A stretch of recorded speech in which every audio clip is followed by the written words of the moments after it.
Nicole, thank you very much. And farmer Jamie Moyer is the man that is on the mound tonight, and he will throw out the ceremonial first pitch. Last night, the place went crazy.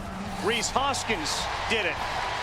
Now it's Jamie Moyer, one of the heroes from the 2008 World Series team, traded over from Seattle, and all he did was stay for a couple of years and delivered that type of pitch, which seemingly was impossible to hit. This bank is open late. They encourage you to wave red towels and be as loud as you can. We are set for game 2. Wild card, Phillies, Marlins.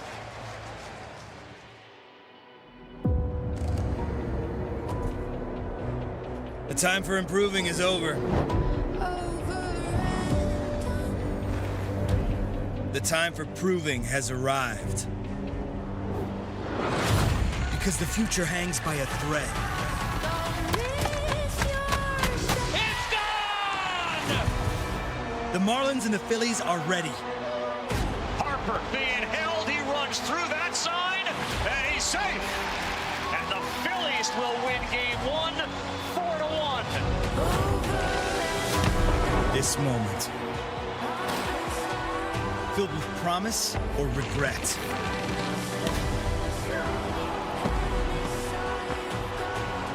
Is here.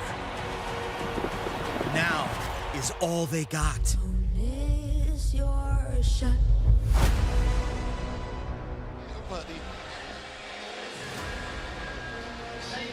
Who is ready for a Wednesday night party? Baseball style, game 2, best of 3, National League Wild Card Series. The Philadelphia Phillies and the Miami Marlins. And rinse and repeat, they are ready to rock again. This ballpark has been very friendly to the Phillies. 23-11 in the postseason at this ballpark. That's a .676 winning percentage. They win tonight. They move on to face the Atlanta Braves. The Marlins win, and we will have a game 3. Miami 4-1 when facing elimination in their postseason history. Philadelphia looking for their 14th win. In a game they have a chance to clinch it. Welcome. We'll hear from Buster Olney in just a little bit. David Cohn, Eduardo Perez. I'm Carl Ravitch. It went just about as well as it could have for the Phillies last night. Different pitchers on the mound. We'll talk about them in a moment. But not only did the stars shine, the entire offense clicked in. They really did. And just like the energy that the fans had before the game and they have again today, that's the energy that this team had. They kept the line moving. They weren't trying to hit home runs, so they didn't hit home runs. They were applying pressure. They were taking long at-bats. And most importantly, none of them wanted to be the hero. They just wanted to put pressure on the Marlins. They were able to be successful. And that's why every starter that started the game, and I repeat, every starter that started the game but ended the game, all of them not only got the first, but they got the second base. The Philadelphia Phillies put the pressure from first pitch to the last pitch. Now on the other end, you have the Miami Marlins. What do they have to do? It's simple. They have to outslug this team. And it all starts with their number 2 and 4-hole hitter, and that's Jazz Chisholm Jr. and Jorge Soler. Yesterday, 5 strikeouts, 0 for 8. That has to change if they want to play tomorrow. Skip Schumacher's the manager of the Marlins. He went back, and he does it every day, watches the game from the night before, and he came up with the conclusion. I'm not sure anybody was hitting Wheeler last night. Nola on the mound against Braxton Garrett this evening. 2 guys that aren't going to throw 100, but they'll likely keep you in the game. Yeah, we're going from the gas to the paint tonight. Right. Both guys throw strikes. Nola's battle tested. I mean, a former #1 pick. You talk about a guy who's come through for them in a lot of ways. That's what every organization wishes when you pick a pitcher #1. All of his postseason experience came last year. It was good early. Finished not so great in the last 2 starts, but he's been much better in September, and he's well rested coming into this. And then, of course, Braxton Garrett, the young lefty, also very good control. His 5.38 strikeout to walk ratio is 3rd in the National League this year, only 29 walks on the year. But this will be his first test in postseason on the road in Philly. That's a different animal. It is a different animal, but good things happen for the Marlins when he's on the mound. He has started 30 games, and the team has won 21 of those. Castellanos and company get set to deal with Jazz, the alien. We're going to be on the ground for takeoff right after this.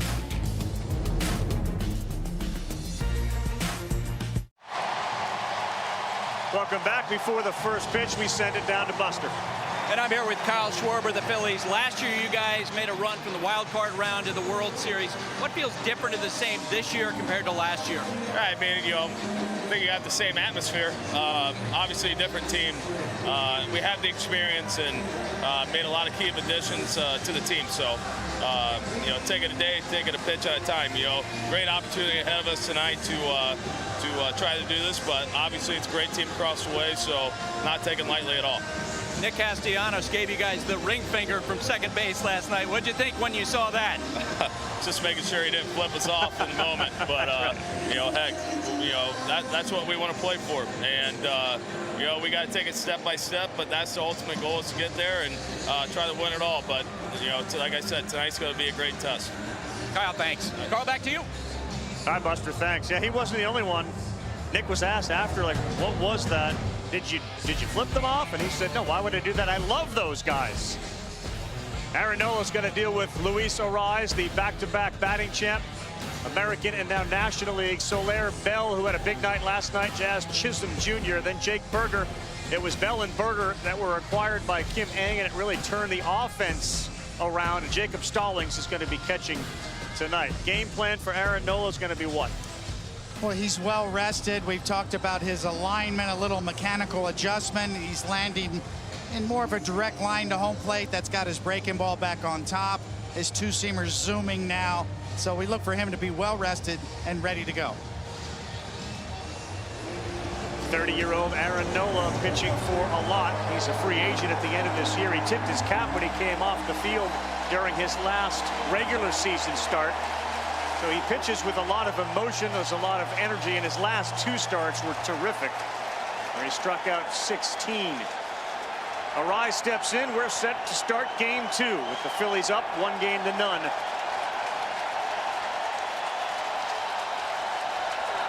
Oh, it's off. Ball one from Nola. 8 days since his last start. 0-1 with a .547 in his last 5 games. There's a good breaking ball in there for a strike. Nola has been inconsistent all year, and he has said late in the season, the problem has been he goes to the mound having 3, 4, maybe 5 pitches, but most of the time only 2 have been working. And Ariz slaps one to left field, and Pache has to go back to make the play. Game starts just like it did last night, with Pache making a catch off Ariz. One thing the Phillies do well is catch the ball in the outfield. They run it down, led by Josh Rojas in center field, but Pache, an original center fielder, playing the corners. Legitimately, you have 2 center fielders out there that can cover some serious ground. Same lineup as last night defensively for the Philadelphia Phillies. And here comes Jorge Soler. Pitch too far inside. 1 ball, no strikes. Soler having a massive season, 36 home runs. You see the OPS plus at 128. Had an oblique strain late in September, went on the IL. Watches that one go in there for a strike. Jorge Soler has to be the silencer here. The crowd on their feet needs to be able to barrel something and quiet them down early. Foul ball. We've seen a knuckle curve. We've seen that two-seamer from Nola so far. Soler has had some magical postseasons, and most recently, of course, when he was with the Braves and was their MVP. 21% of the team's home runs come from this guy.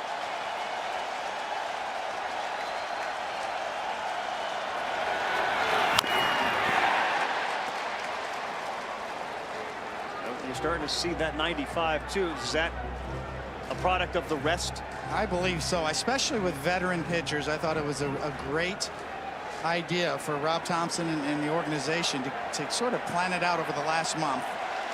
Recovery time for veteran pitchers is so important. Oh, that's off. Off the plate, 2-2. You're right, that game plan for October started in early August. trying to allow the starters 6 days. Went to a 6-man rotation. And then the schedule allowed them to continue that. Got him there. Nola with a terrific off-speed knuckle curve. Just great finish to that curveball. And we saw Wheeler last night with his best stuff of the year. So far, so good for Nola, who is working actually this year 5 straight 200 strikeout seasons, discounting 2020. Second only to Steve Carlton in franchise history. Well, they're booing Bell, which means he must have had a good night last night, and he did. Went 3 for 4 with a couple of doubles.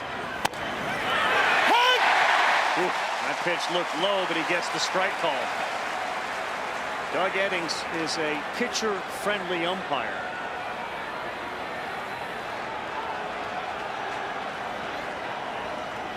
Oh, that's down. Maybe now we know the line. Yes. Well, we saw some low ones last night. Yeah, we sure did. But as Skip Schumacher said when he watched the game again, both teams. Yes, both ways. 1-1 to Bell. Swings right past that. 87-mile-an-hour changeup. So would you say that 3 pitches are working early? Great sign early on for Nola. If you get reduced to a 2-pitch mix, then he gets into search mode. If he's got that changeup, especially for lefties, that's an equalizer.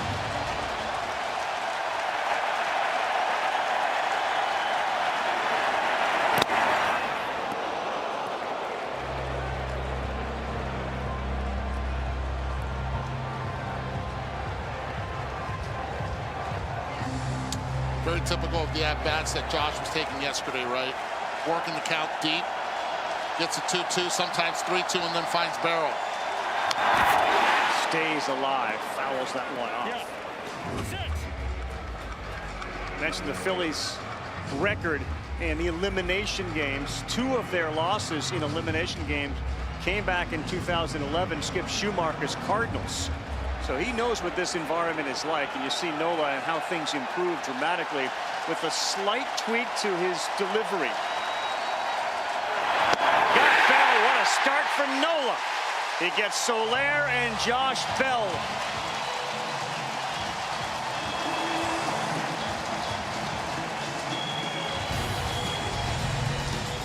The Phillies to the plate for the first time tonight when we come back.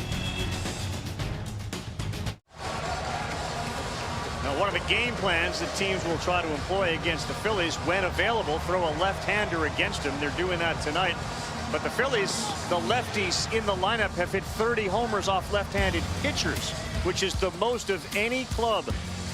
And they tend to be patient, too, as lefty on lefty with a lot of walks. 92 times against lefties, first in baseball. So that means guys like Schwarber and Harper. Fred Turner had a good night last night. Pache and Rojas delivered at the bottom. Now here comes the biggest test of this kid's life. Braxton Garrett, who has been up to every challenge. He started the season in the pen, made 1 relief appearance, got sent down, then he came back when Cueto wasn't available, and he's been there ever since. 92 to start Schwarber. From gas to paint. Yep. 2 left-handed starters for the Marlins.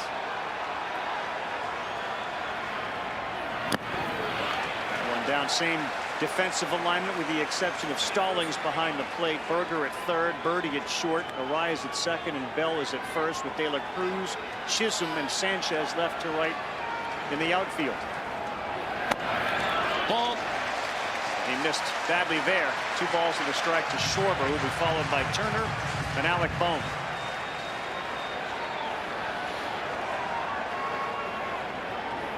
Oh, that's off. 126 walks this season, a career high for Schwarber. Hitters count.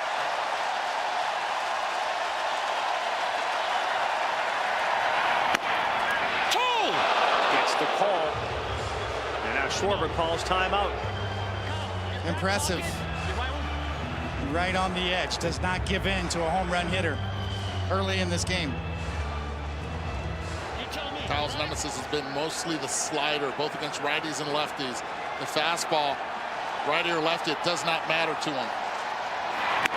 Got him. What a job there by Braxton Garrett. Falling behind 3-1, striking out Schwarber. Should I finish that sentence? Unless it's elevated like that, right? 92 miles per hour, take out this view. Want every corner on him. 3-1 outside corner, and this time changes eye level and just elevates. Strike one to Turner. Turner stole 2 more bases last night.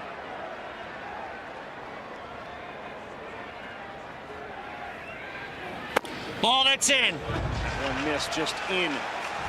So you go back to last year, as Sarah Langs points out to everybody on her X account, 38 straight stolen bases without getting caught.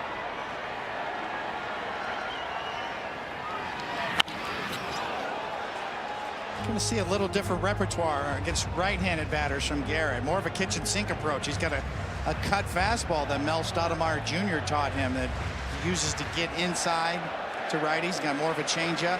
Predominantly sinker slider to lefties. Turner has 2 home runs against Garrett. And in fact, there's a handful of Phillies that have had some good success against him. Turner with the 2 homers. Bones really had success, 5 for 9 with a homer. Real Muto's taking him deep.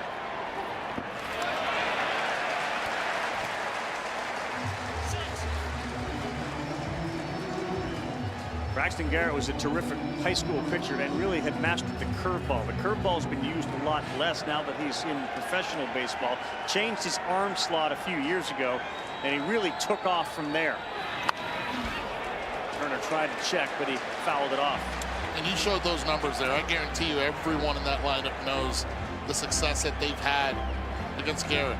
Not only do they know, the most likely video has been replaying in that clubhouse of their success. 2-2. Got him there. What a start. We saw the fastball, and now we see a wicked slider. Good vertical action on that slider. It really goes down. About 4.6 inches more than average compared to other major league sliders of similar velocity. So that's above average. And one of the stars of the regular season, here's Alec Bohm. Swings at the first one, pops it up. Birdie goes back, and he is under it to make the play. And for any anxiety or nerves, that 3-1 count to Schwarber came back, struck him out. And after that, locked and loaded, gets Turner and Bohm.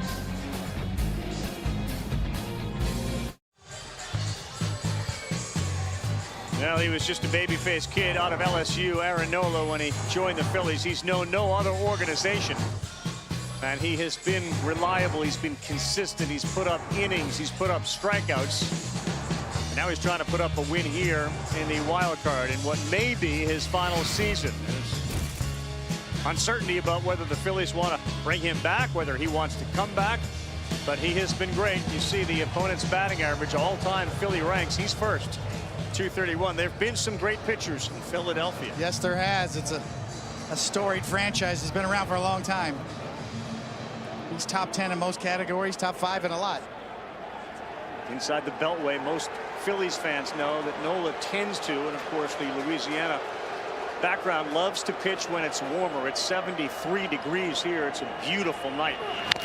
As Chisholm swings at the first one. Soler struck out. Eddie also identified this guy, Chisholm, who's just got all sorts of skills, as the other one that's got to get going. 0 for 4, 2 Ks in game 1.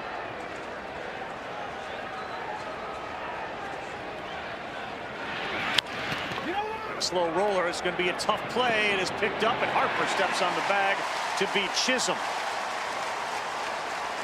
I must admit, the more I have seen Bryce Harper play first base, it seems like he's been there for a long time. Playing there, getting ready for that shot, comes in, reads the bounce, communicates with Nolan. Sometimes those are the tough ones, the in-betweeners. Pass it or not, worked hard at it. And I was talking about it with Bryce today, and he talked about how much he loved it. And let's face it, guys, I mean, he grew up as an amateur as a catcher, so he loves the action in the infield. Next up for the Marlins, Jake Berger, the third baseman.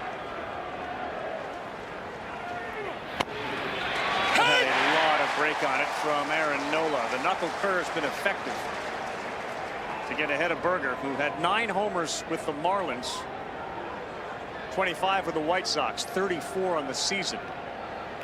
And a terrific acquisition by Kim Ng. Ground to third, to Hopper for Bohm. He gets him by half a step.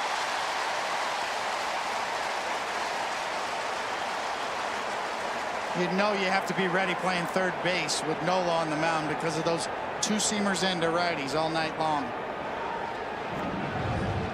Curveballs and 2-seamers. This is 2-seamer in. You can see he just beats it in the ground.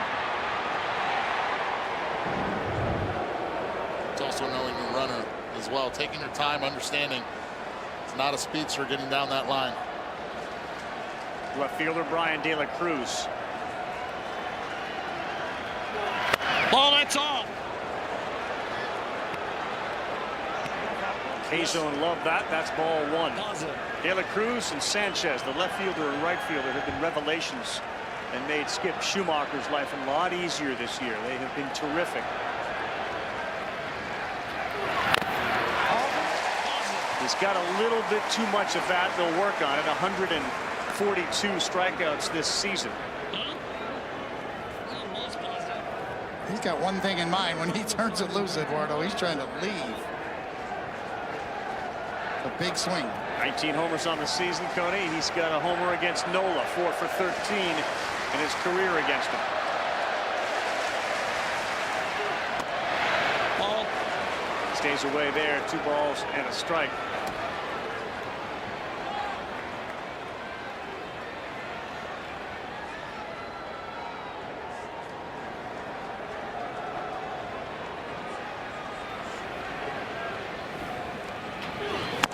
Oh, that's off. 3 balls and a strike. It's a really good take. You're thinking right there, 2-1. Fastball ready to hunt. Recognized the spin and laid off it.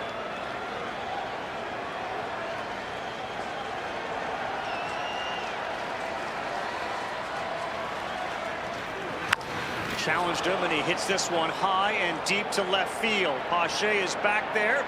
He's on the track. He is there to make the play. He swings for the fences and nearly got there. The changeup got him. 6 up, 6 down for Nola to start.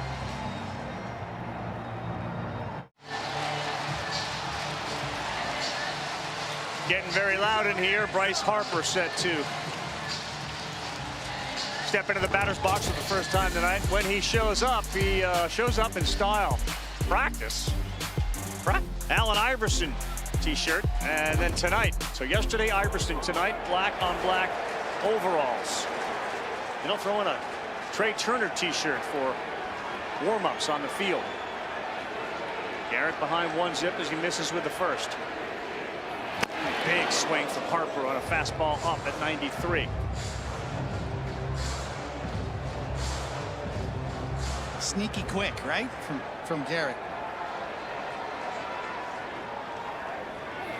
Oh, that's all. Tell you what, so far 2 totally different pitchers. Nola's pitched down in the zone effectively, and it's been Garrett that's been pitching up, especially with the fastball effectively.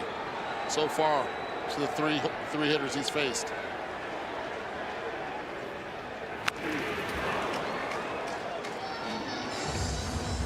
Well, this was last night. You talk about aggressive base running from the Phillies. How about this from Bryce Harper? He gets the hold sign, but you're your own coach when the ball's in front of you. Down the line in left field, Bryce Harper knew exactly the arms that were on the relay. He knew where he was at the time, took off the helmet, and it's go time. Garrett high on a 2-2, now full 3-2.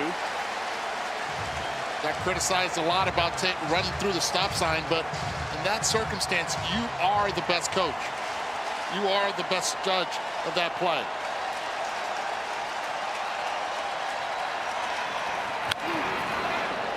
What was it Rob Thompson told us, that when Bryce knocks his helmet off, it's like he turns invisible? He thinks he turns invisible. Yes, that's it. It's the old Little League move. Used to do that in Little League. Kick that helmet off. 7th pitch coming. Harper gone. What a job. 3rd strikeout for Garrett. Similar to the Schwarber at bat, he now punches out Harper to start the 2nd. four-seam paint. See right there, the grip and the spin and in the glove. Right on the edge. And if you're sitting slider or you're protecting slider, lefty on lefty, that pitch will get by you. Garrett has had great success on the road. Here's Real Muto. Ball, that's in. That one misses in. 2.85 ERA, 15 road starts. Only Snell and Burns were better than that. Third best in baseball.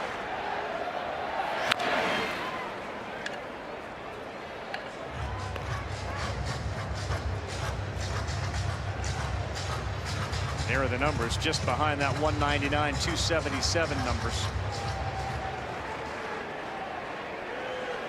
Now working ahead of the Philly catcher. That's a fair ball. Sanchez going over. Real Muto is heading to second. And he will be there with a stand-up double.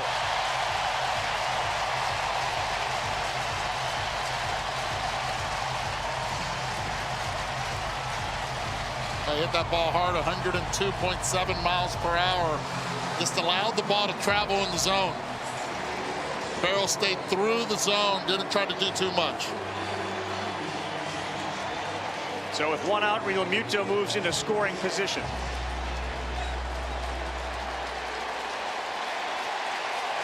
And one of the better teams with runners in scoring position, the Phillies all year. Here's Nick Castellanos. And he sends this one sky high, playable in the outfield. Chisholm is there to make the play, and we'll send it back to Nicole for an update. Well, over on ESPN2, the Brewers had a 2-0 lead until this happened. Diamondbacks on the board. Alec Thomas, 351 feet to right field. It is now 2-1. Brewers have the lead. We're in the top of the fifth. Bottom of the fifth now. Thanks, Nicole. Appreciate that. Minnesota Twins, congratulations as they move on. And what an outstanding performance. Again, Carlos Correa in the middle of everything. They beat Toronto 2-0. Texas eliminates Tampa Bay 7-1. Now Stott. That's a good pitch. 0-1. From July 1 on, the Philadelphia Phillies hit .278 with runners in scoring position. They had an .839 OPS. Trying to do it with 2 down. Did he go? Peeled to third, strike.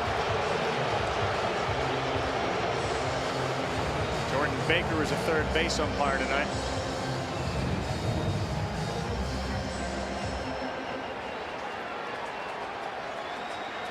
He was right. Excellent speed at second base, especially for a catcher, and Ball, Stott that's all. watches one go outside.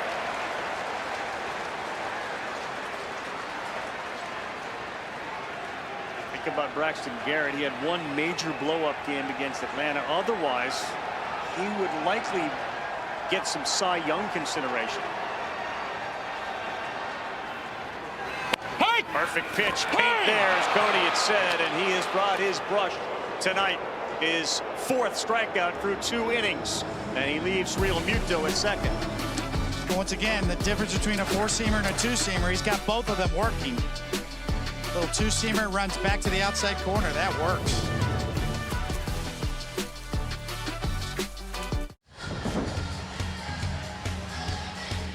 Rangers beat the Rays, and the Twins take care of the Blue Jays. Both those series end up in sweeps, and now it's the Orioles, and you can see game 1 will be Saturday in Baltimore at 1 Eastern time.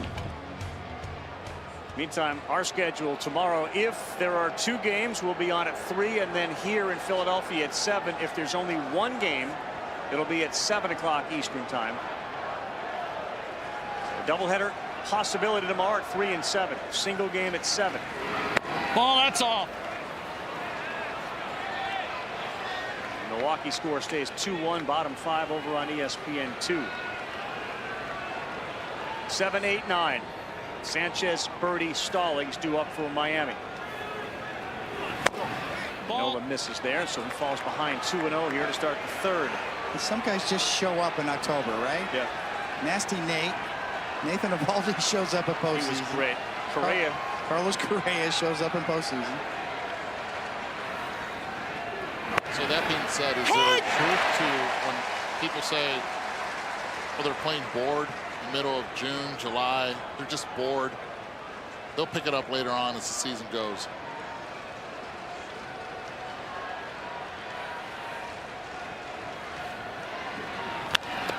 And this one to left. And Pache is under it. And there's one down.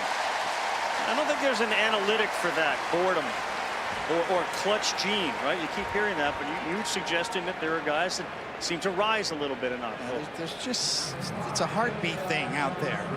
You watch Nola out on the mound. His heartbeat's very much under control. He's been there, done that. Really impressed with Braxton Garrett so far in his first test of the big stage, controlling his heartbeat. What Wheeler did last night was get ahead seemingly of everybody. Nola has not had that success so far tonight, but there's a first pitch strike to Birdie. So now 4 of 8 first pitch strikes.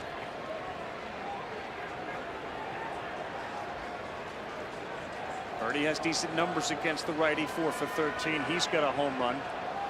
Not a good night last night, 0 for 3, 3 Ks. Nola stays away.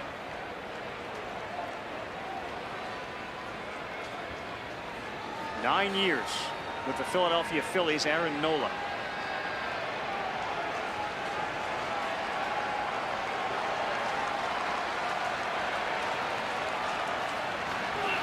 And Birdie hits this one hard. Pache is going over, and he has it off his glove. Birdie to second. He will stand there. Pache had it, and it went off the glove. A double for Birdie with 1 out.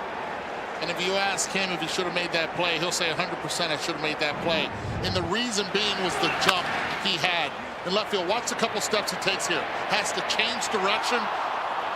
That change of direction right there did not allow him to get to the ball in a quicker route. It's right off the end of the glove. He'll look back at that one and just think, what if I would have, the first 5 steps, had a better route?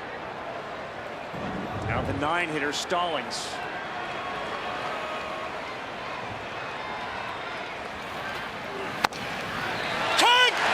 On the corner for Nola. The batting champ Arise is on deck. A terrific contact hitter. Doesn't strike out very often.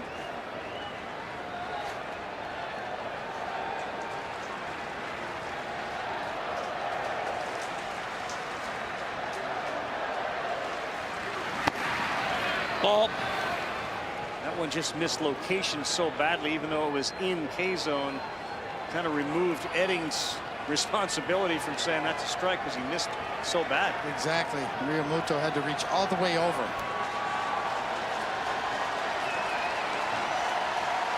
1-1 to Stallings. And this one is down the line, and it's going to get into the seats.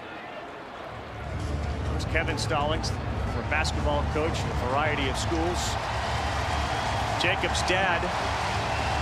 Those two, when Kevin was coaching at Vanderbilt, Jacob often spent time there. They'd play catch in the gym. He's found a home here in Miami. He's been really good. We're now trying to come through here to get the Marlins on the board in the 3rd. Good take. Little old school choke-up with 2 strikes. Put the ball in play. Any which way.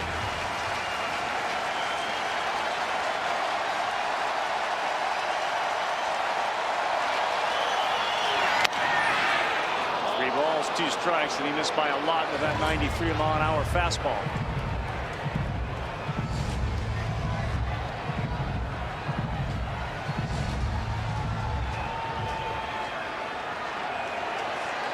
Castellanos, I come in a couple steps and right, just trying to punch it. 3-2, they got him picked. A big mistake there by Birdie. Wow.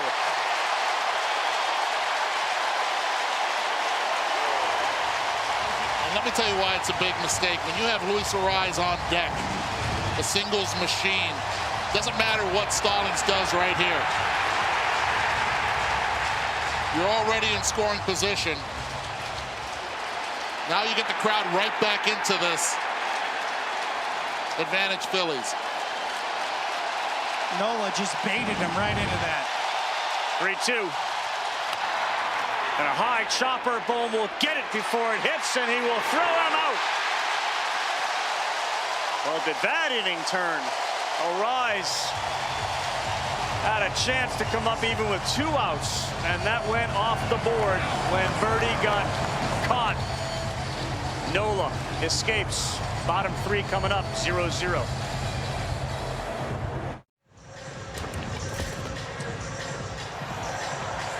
Well, you watch a veteran pitcher, and he sees Birdie dancing. Okay, leg up, leg right back down. Baits him into that play.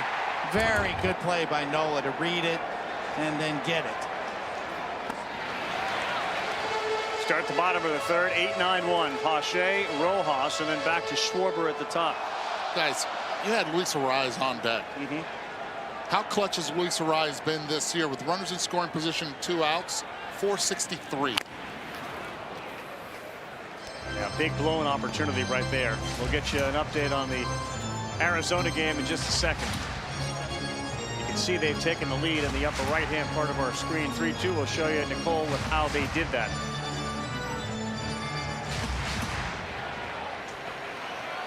Pache and Rojas each had an RBI last night. Ball. That one also missed location. Now it's 2 balls and a strike.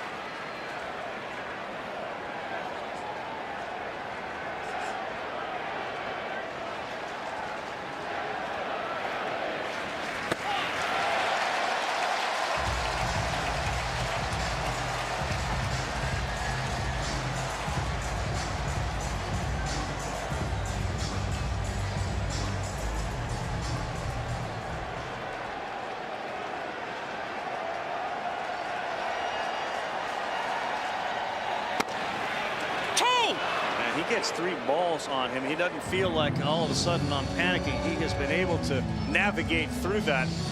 And it seems like each time, whether it was Schwarber, he did the same thing to Stott. Not there, though. He walks Christian Pache to lead it off. We'll go back to Nicole. Well, I really wanted to show you the results of the sausage race, but since you said I would show you the lead change, here we go. 6th inning, how the ties have turned. Ketel Marte to right. The throw from Frelick. I mean, it was also Corbin Carroll he was chasing down, and he's a little fast. Diamondbacks with the lead. It is 3-2, top of the 6th. All right, the sausage race maybe next time. Johan Rojas, the center fielder. And over 300 average this year, squared the bunt. That misses down, ball 1. Okay, this is really cool, and this is because we had a conversation with Rob Thompson about this situation right here. The last game of the season, Rojas was asked to bunt not once, not twice, but 3 times during the game, and it's to prepare him for the postseason. Put it in the back of his mind and make sure he's game ready for these moments. 1 didn't offer there to bunt. And so much of what the Philadelphia Phillies did late in the year was to prepare for October. There was a resignation that they weren't going to catch the Braves, who have been a juggernaut since jump. But how do we best prepare ourselves for October? Missed inside. The pitching, things like Rojas. Getting bullpen more comfortable with their roles.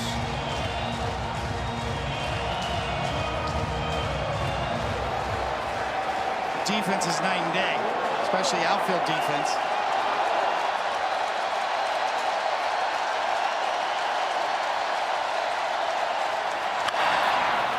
This one is popped sky high. Bell comes over, so does Stallings to give it a look, but it's 3 rows deep. Yeah, which is why long term it feels like Harper's going to end up at first base. And certainly Bryson Stott moving over from shortstop to second has helped the defense up the middle immensely. He's a Gold Glove candidate at second base.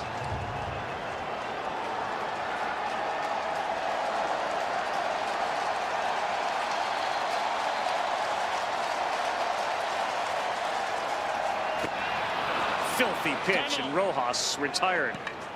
5 punch-outs now for Braxton Garrett. Well, it's his best finish pitch, is that slider. We talked about the depth that he gets on it.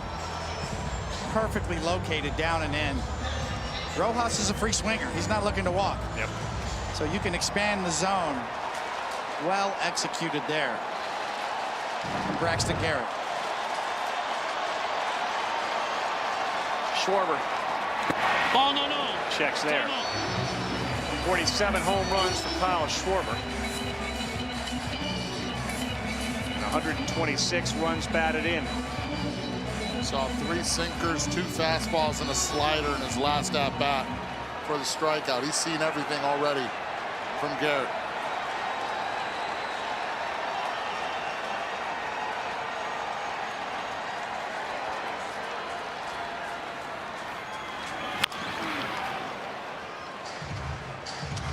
See the reaction of the hitter there, Schwarber, like he missed one. How frustrating is it, Eddie?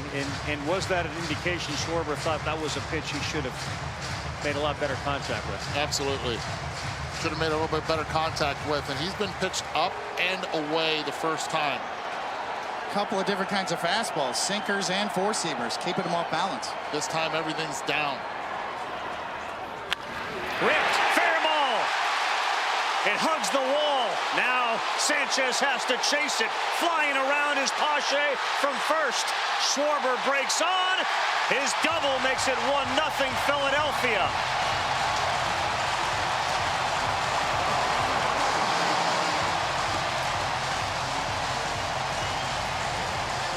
Second time around the order, this is a curiosity. Can and will the Phillies make an adjustment, and will Garrett make an adjustment? First time around against Schwarber, everything was up. This time, this ball stays middle in. He keeps it fair. Right past Bell. And in that corner with the speed of Pache, no chance for Jesus Sanchez to be able to get that man crossing home plate. That ball may have gone off of Bell's glove, and in a game of inches, had it hit the side wall instead of going all the way to the corner, Pache may not have been able to score. It's a great point. It was hit over 111 miles an hour, so that's why they got by Bell so quickly.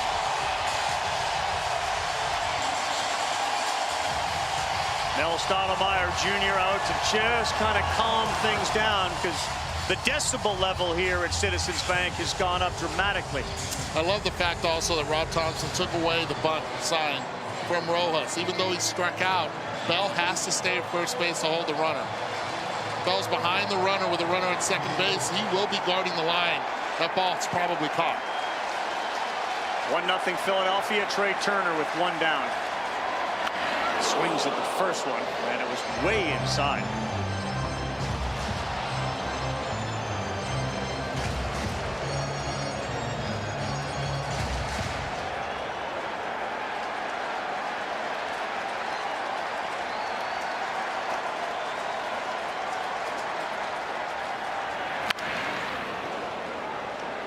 Changeup, and now 0-2 to Turner.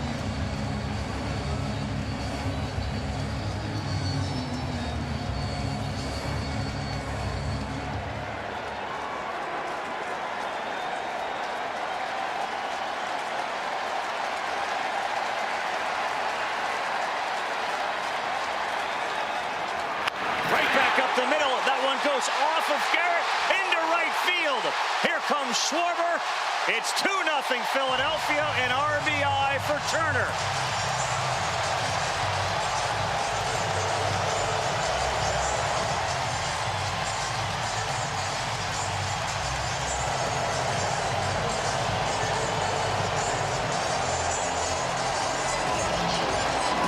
That ball was hit 96.1 mile an hour right back at Garrett. It was a 2-strike pitch. You can see he points to his backside. He's frustrated, understandably so, and then just out of the reach of a rise. Boy, another look, and you can see he just knocks the glove off of him, and he takes it off the backside or off his hip. The ricochet finds the outfield grass. And Arise was positioned perfectly too. that doesn't hit him. It's right at Luis. Now you have some serious speed at first. On the Miami side, Schumacher's got to get the bullpen going right here. And he has Dave Robertson up. Here's Alec Bohm. Oh, no, no.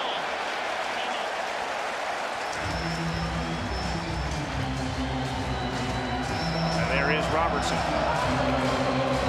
It was really terrific with the Mets, and since coming to Miami, he hasn't been able to find it at all. It was a closer, and that didn't last very long. But he's getting loose.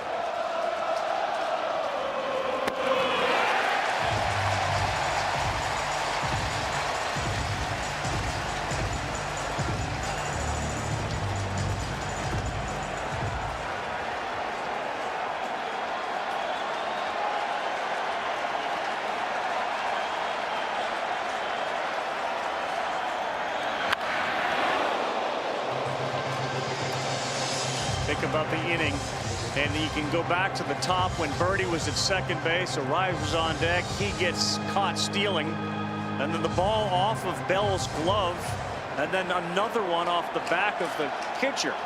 Game of inches.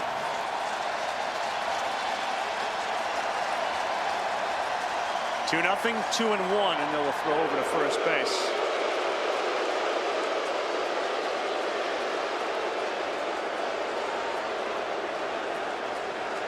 It's a different animal in the era of the pitch clock to try to get a bullpen warmed up quick enough. Yes. Especially in a tight elimination game. Turner goes. Got a good jump. Bohm hits it hard to Birdie. He throws it, and Bell's able to hold the bag. Turner into scoring position. They will be aggressive.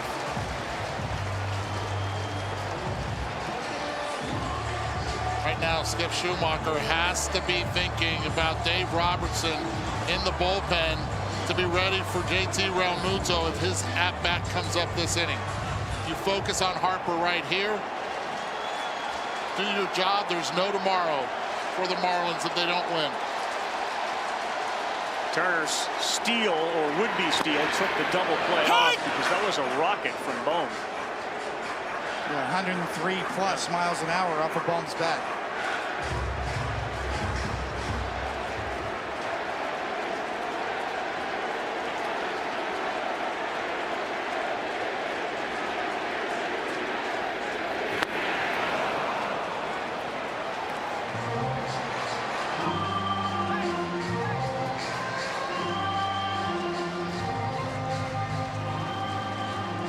Another 0-2 pitch.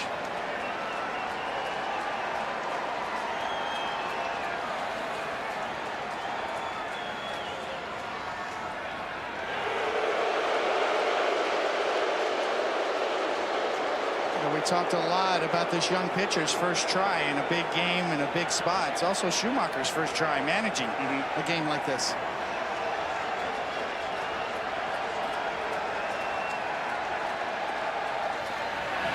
Oh, it's down.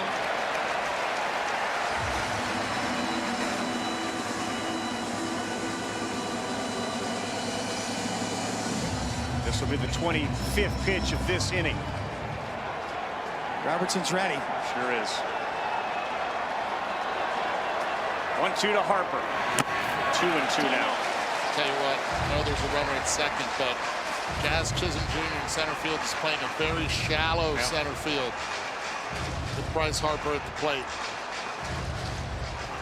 He shaded to left. Harper coming off one of the more magical postseasons ever last year. 3-2 now.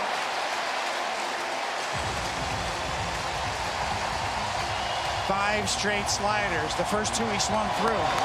The next three he took.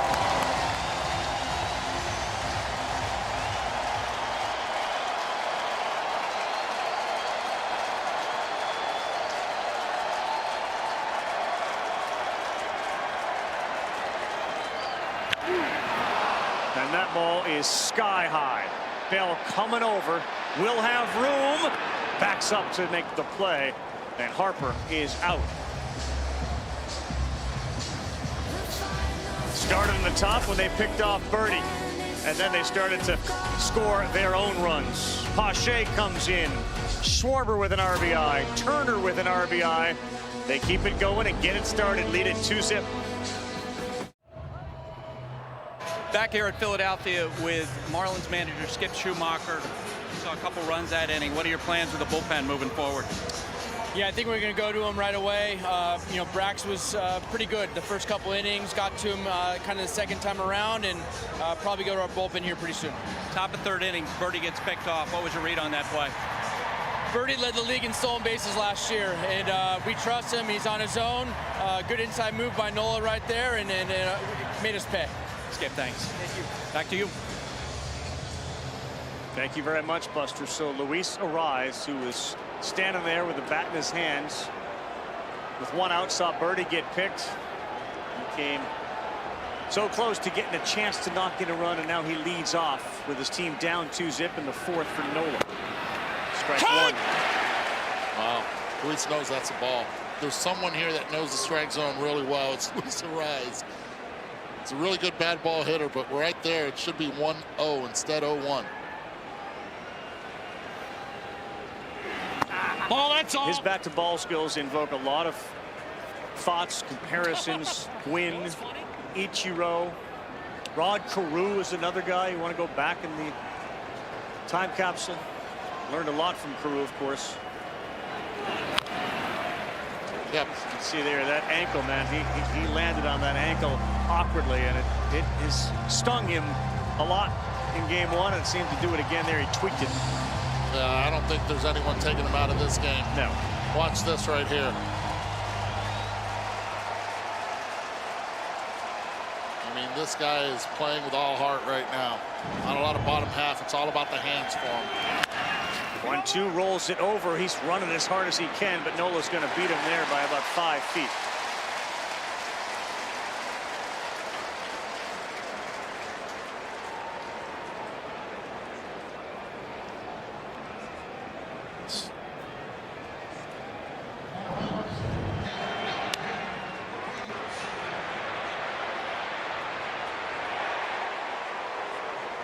When I asked him yesterday about the ankle, he says, I have all off season to get it healed. But right now it's about playing through pain.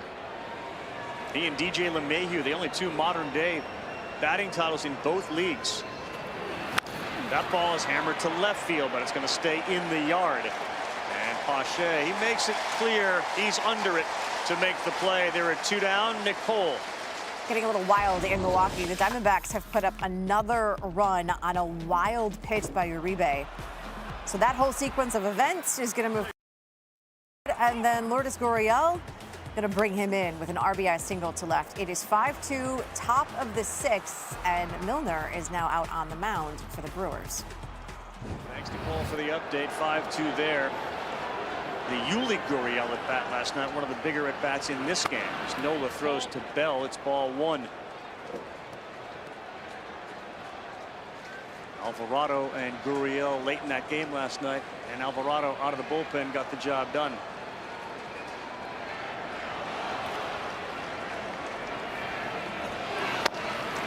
One ball, 1 strike. Tony Wheeler was incredibly efficient, and here you have Nola now, 44 pitches, 2 outs in the 4th. And looking for a shutdown inning right here. Momentum clearly on the Philly side. Scored 2 in the bottom half. Looking for a goose egg here in the top of the 4th. On the ground to second, and Stott eats that up, and Bell is out. Nola used only 8 pitches after his team gave him a 2-run lead to get through that. Bottom 4 coming up at Citizens Bank. The Phillies up by a couple.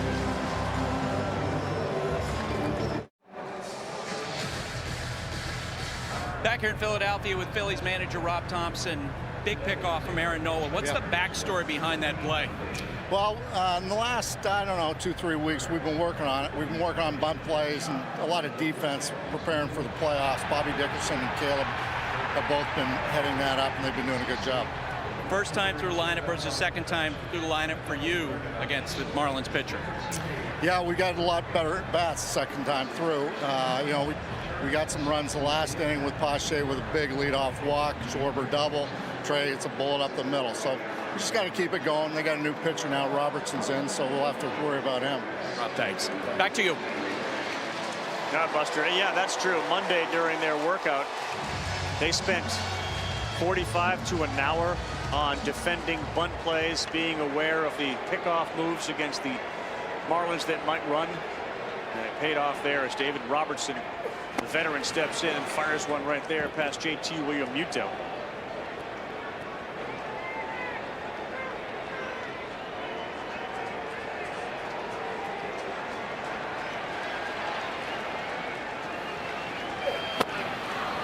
Another one right down the middle. 95 miles an hour from Robertson.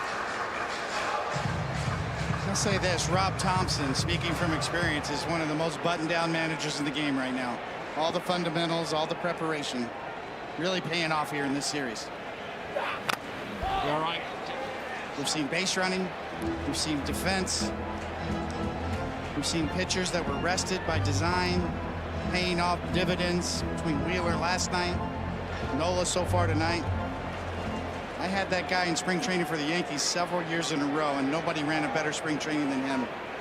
He is on top of that, whatever that is. You know, Dale, he's not pounding his chest. He's not letting you know that he has that information. That's his secret sauce. He's as buttoned down as anybody in the game, but yet at the same time very level and even keeled at the same time. Realmuto doubled his first time up. He swings at that against his former battery mate Robertson. He's 0 for 4 in his career against him. Make a heck of a poker player, wouldn't he? Yes, really would. See yourself leaving with nothing in the wallet.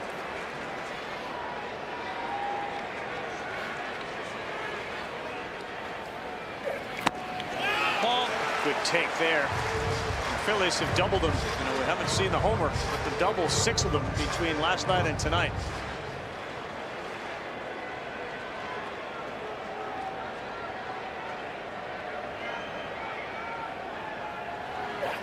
That ball is drilled, and forget it. A back drop by Realmuto. 3-0 Philadelphia. A no doubt about it shot. Double and a homer tonight for JT. And the Philly fans get to celebrate their first home run of the postseason, and it comes with JT Realmuto. But you have to go back to that double that he hit down the line in right field, allowing the ball to get deep, seeing the ball real well. All of a sudden now he feels comfortable. He knows he can cover outside, and he's quick enough to cover the inside part of the plate. You get this guy going. This is a dangerous team. Castellanos actually has numbers against Robertson. 4 for 13 with 2 homers. Throws him a knuckle curve in there for a strike. Now, there were a couple of guys that needed their names circled that they knew if we were going to go deep, they had to perform, and Realmuto was one of them. Bit of a spotty September offensively for him. But again, a couple of hits in 3 of his last 5 games and 2 tonight after a 1 for 4 game in game 1.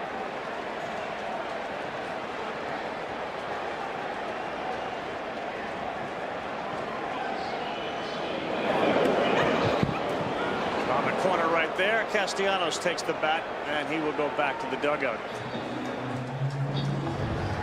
Take a look here at JT Realmuto. He sees the pitch, a little cutter. Sees it the entire way, and that's exactly what he was telling Christian Pache in the dugout. And as soon as he hit it, he knew it. Uses the index finger to point at his team. Puts another run on the board. Came in at 94, left at 110. Traveled 404, and this one is foul down the line off the bat of Stott.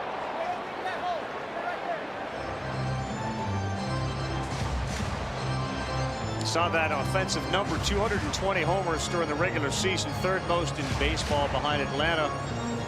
You know, they're a million, and then the Dodgers. 6 different players had at least 20 homers, including JT, who had 20. Ball, that's down. Just missed down. Robertson wanted it.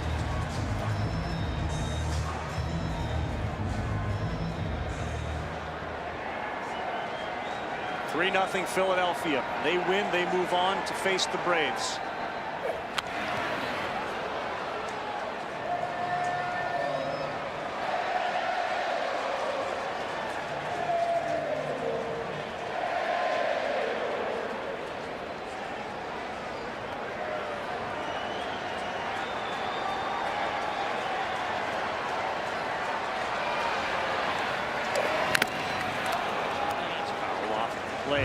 We talked with Skip Schumacher about Tanner Scott, who is just a weapon out of their bullpen. And it wasn't a question of if, it was when he was going to get him in, because he didn't want to lose the series without having arguably his best bullpen arm never get in the game. The question is, at 3-0, like, when is that time? As soon as Schwarber comes up. If you're down 3-0, and Schwarber is up, if it's the bottom of the 5th inning, you bring him in. And I'll let this game get further away from you. And again, the Marlins' story this year have been come from behind wins, trailing by 3 runs as late as the 6th inning, and then they win 1-run games. Big swing from Christian Pache.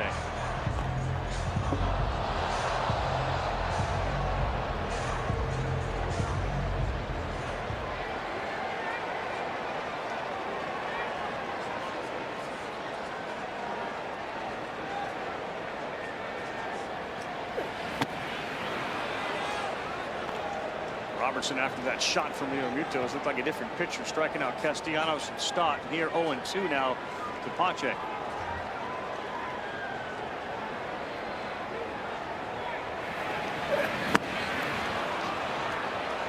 Three in a row, but there was some loud noise off the bat of JT Realmuto.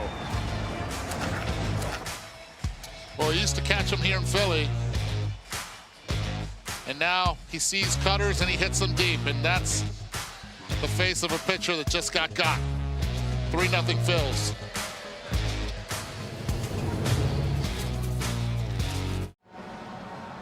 Want to talk postseason ball with a friend? Just tell Siri, FaceTime Parker.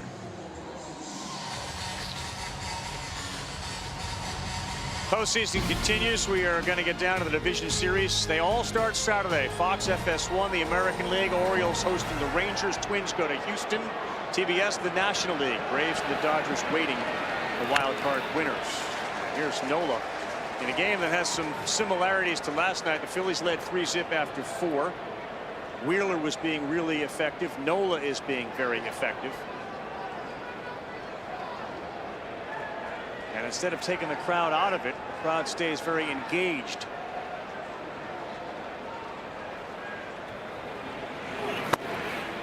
Ball to Chisholm. The division series, all 4 start on Saturday, and then the American League plays Sunday. The National League is off.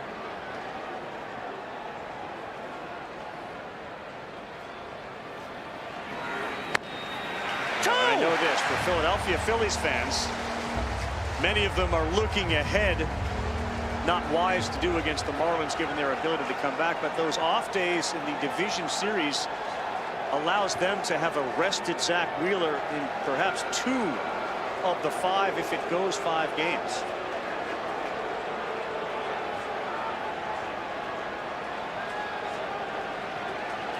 One and 2 to Chisholm on the way from Nola. Punches him out, caught looking. Wow. Yeah, he has a right to shake his head. I mean, you're a Marlin or a Philly fan, you're looking at this one, and obviously different emotions, but he missed that one big time.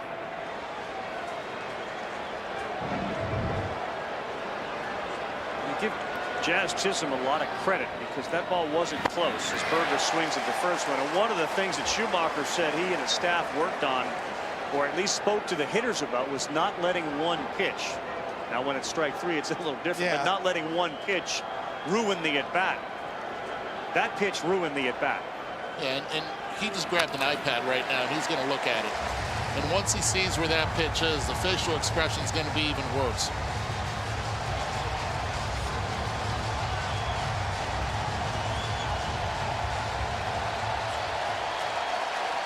I used to get that pitch all the time in 1992. That's right.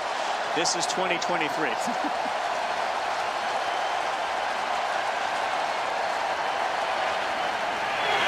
Berger up the middle. That's a single. Here you go. Timeout. We love this house. It really has it all. Yeah, but our neighbor, he's a little opinionated. At least Geico makes it easy to bundle our home and car insurance. Strike three! You're out of here. Dude, this is a great shirt. For bundling made easy, go to geico.com.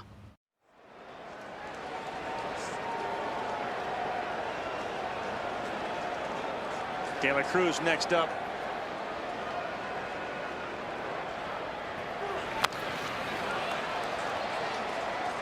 Marlins, Cody Eduardo, feels like they gotta get something going. You know, prior to that, Nola, because Birdie was picked, had faced the minimum.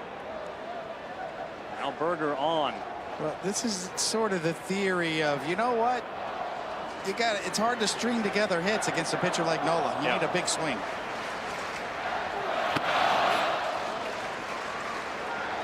A lot of talk about the theory of offenses in postseason play. What plays or not? You need more contact. You need less strikeouts. You know what you need? You need homers. Yeah. But I'll tell you this: the first time you have a runner at first base, and first time he's in this situation, did pick off Birdie at second. 2-1. See the pace of Aaron Nola slow down a little bit. And just to back up your point, as you see Chisholm looking at the iPad. Little history lesson from 2022. Teams that out-homered the opponents in the postseason went 22-6. Yes.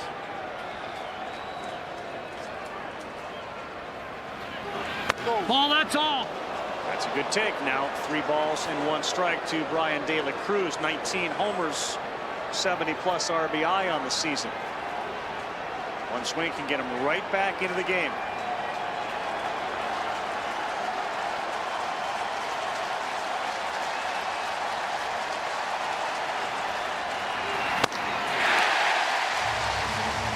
Boy, 92, and that one came right over the heart of the plate.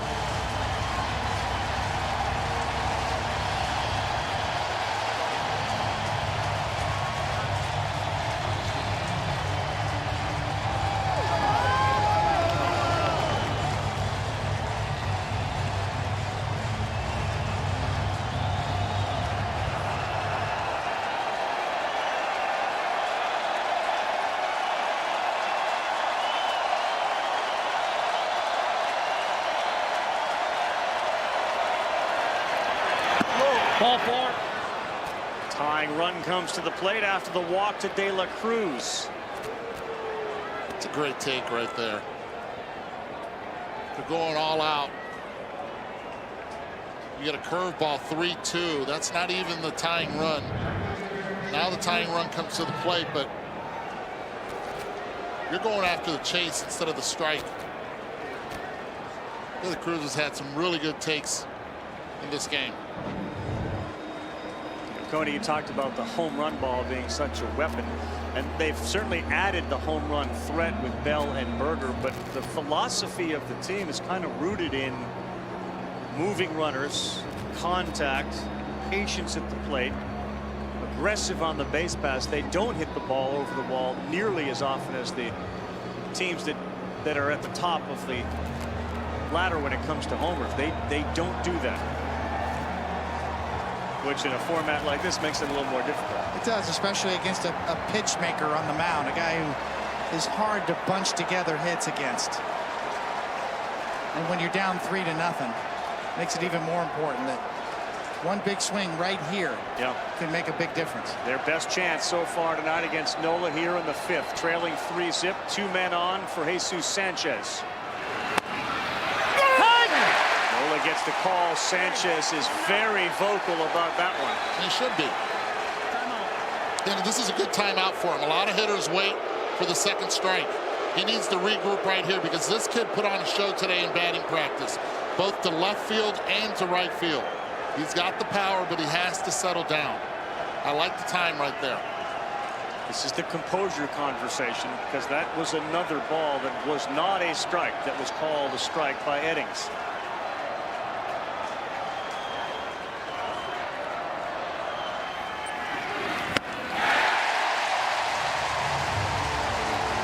See what it does, it not only gets your focus out, it starts making you chase pitches out of the zone and not trusting the man in black behind you. Plus you have to compete with the pitcher on the mound. That's double trouble. 0-2. And a double play ball. Turner takes it himself, and that will end the inning and the threat. Nola gets the ground ball he needs and is having one of his best outings of the season. 3-0 Philadelphia, bottom 5 coming up.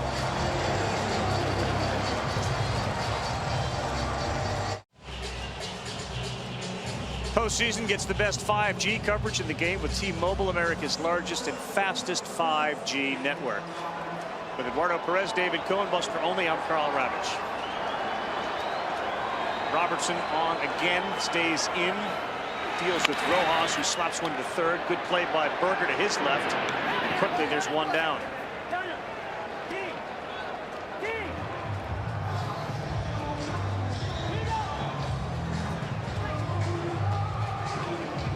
You understood the frustration from Sanchez there in that last at bat with that first pitch that was egregiously called a strike, and then he did take that breath, but the double play ended the inning. You guys have made the point, when you have a guy who is as good as somebody like Nola, then gets the benefit of the doubt, and I'm not saying it's just exclusive to Nola tonight, but if he's getting that call, flashing back to Livan Hernandez, that type of strike. Wow, Eric Gregg, late Eric Gregg, yeah. I don't think we're there yet, but nonetheless, it does kind of cry out for sort of a hybrid challenge system moving forward into the future. When we're going to see that, maybe not full robo-umps, but maybe a hybrid. Ball. Well, the calls to Chisholm and certainly to that one to Sanchez were not strikes. There's certain points in the game where a hitter could have the opportunity to challenge a call, especially on a called third strike. 1 ball, 1 strike to Schwarber now. Struck out, doubled, and an RBI in the third inning, in which they scored a couple. Kayson said, no, that would have been a ball too. Didn't get any of it. You know, but as a hitter, what are the adjustments you have to make? You know the strike zone isn't the K zone. It's not the traditional strike zone tonight. Well, the first thing you have to do is not take it personal, because that's what the hitters do at the beginning. They're like, okay, what does he have against me? Then what does he have against the team? And it's none of that. It's that he's been consistently missing them out of the zone. And with the stuff that Nola has so far tonight, he has been able to control the strike zone outside of the rectangle area, making it appear like a strike, fooling the hitter and also fooling Doug Eddings behind the plate.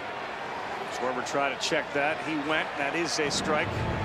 And Robertson ready on a 2-2. Strikes out Kyle Schwarber. Schwarber's second punch out tonight. Robertson's got 4 strikeouts.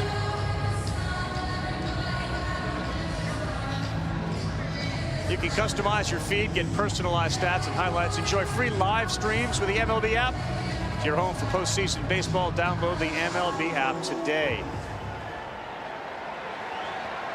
And here is Turner, single and an RBI his last time up. Swings at the first one and misses. 3 wild card games that Turner has been a part of in his career. He came in hitting .455 and 1 for 2 tonight.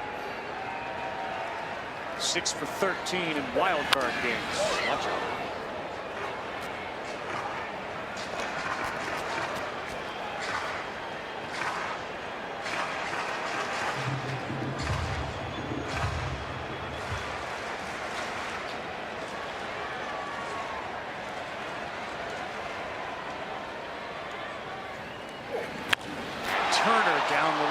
That's going to go foul. Well, if you're a young hitter watching Turner in the box, Eduardo, and to your expertise on hitting, I mean, he's so relaxed with his hands. Tension's such a killer. Watch his hands and his fingers kind of moving on the bat. There's no tension there at all.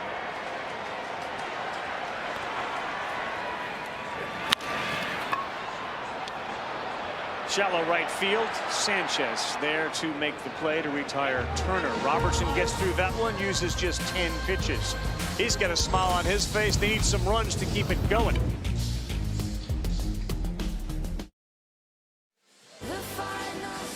Zach Wheeler had it all working last night.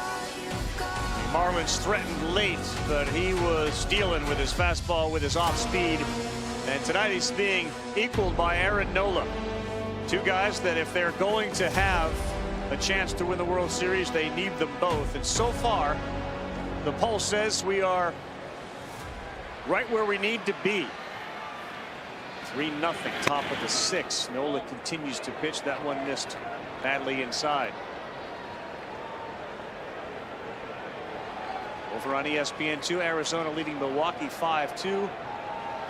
There is a chance that there are no game 3s. There was one last year. There may be none this year. Swing and a miss. That two-seamer working. Birdie followed by Jacob Stallings, and then back to a rise at the top.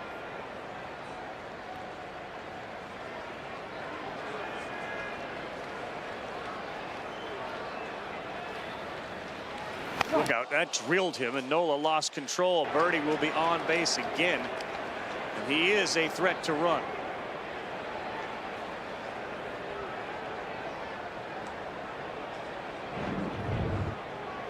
Well, just a zoom ball, two-seamer that gets away. Right in the hip bone. Or leather protecting it with the belt. You know what? You need runs, you need base runners before you can get the runs. Jose Alvarado here in the 6th inning, warming up in the Phillies bullpen. He was terrific last night. Birdie has reached base twice, and here's Stallings.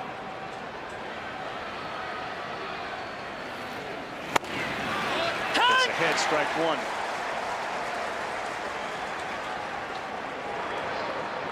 There is Jose Alvarado. During the regular season, the Marlins lost game 1 of 3-game series 31 times. They were 10 games below in the game 1s. But then they had a terrific record the rest of the way. They went 59 and 43 in games 2 and 3. Speaking to this series, they lose game 1. If they can turn that around like they did during the regular season, they'd move on to a division series.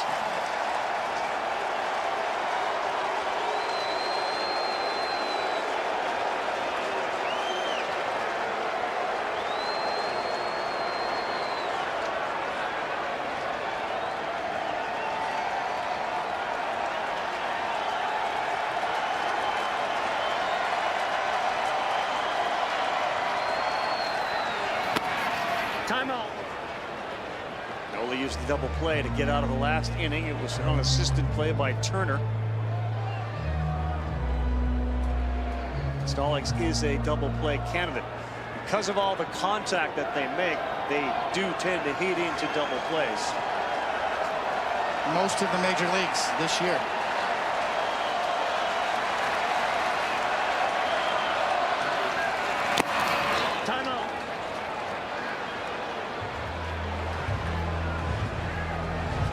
As much as Nola has been cruising and as much as his pitch count is under control, with the lineup ready to turn over for the 3rd time, a lefty at the top, that's why Alvarado has plenty of time to get ready here.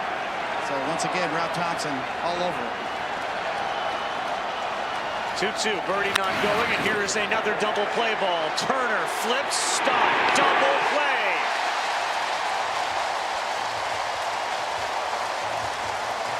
He's made the pitch. Every time he's needed it, he's made the pitch, and he's counted on that defense to make the plays. Heck of an execution, even at 100.3 miles per hour off the bat. got the Babbitt gods on his side, too, on that one. And again, you know, the rule changes second base. You saw how calm Stott was at second base. Never any concern as this ball is lifted deep to right. Castellanos is there. One pitch to retire Arise. Nola gets through 6. That was a 9-pitch inning for Nola. Go to the bottom half of the 6th. Phillies up 3. The NHL season returns with an opening night tripleheader. Hockey is back. How you feeling about your first game? Super excited. Pretty cool to face off against you. It's an opening night tripleheader on ESPN and ESPN Plus.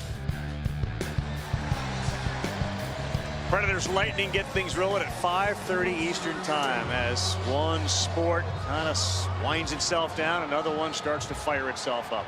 3-0, bottom 6. Phillies win. They move on for a series against the Atlanta Braves. The Marlins keep Robertson on the mound here in the bottom of the 6th.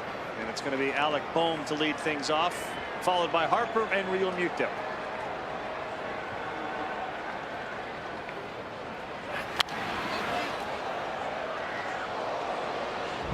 When Aaron has needed a double play ball in the last 2 innings, he's gotten 2 of them. Already warming in that Miami pen. And again, you do have that Tanner Scott question kind of looming out there. Spinner way off to Bohm. After the home run to Real Muto, he struck 3 out. And he has retired 6 in a row. That is good knuckle curve, too. Throwing a lot of them. 1-2. Bohm rips that one. That's going to get to the wall. Bohm is going to hit first and head to second. And he will get there with another Philadelphia Philly double in this series.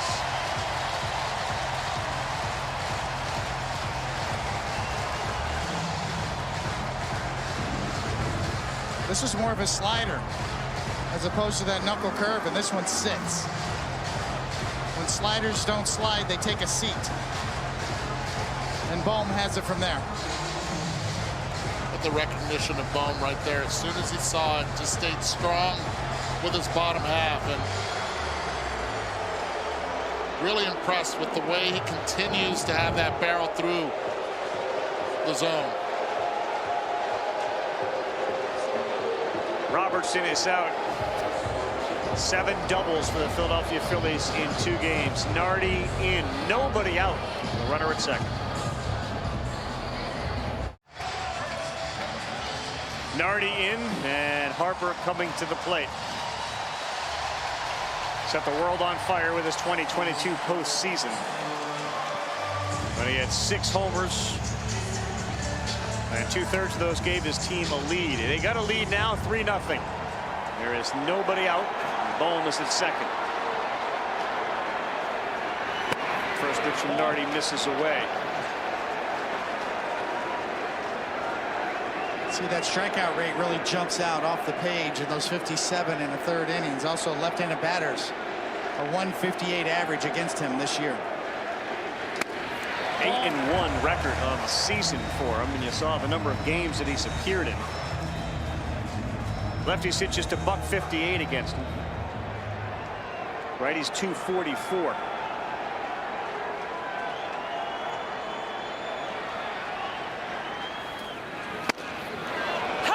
Fastball top of the zone, strike at 95.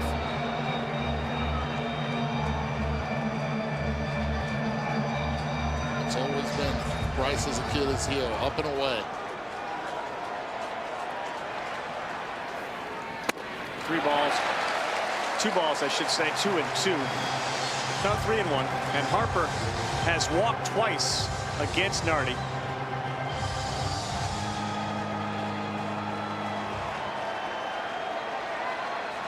Discipline of Harper has continued to grow to more mature with each passing year. Ball 4. Late off that, he'll take the walk, just missed above the zone.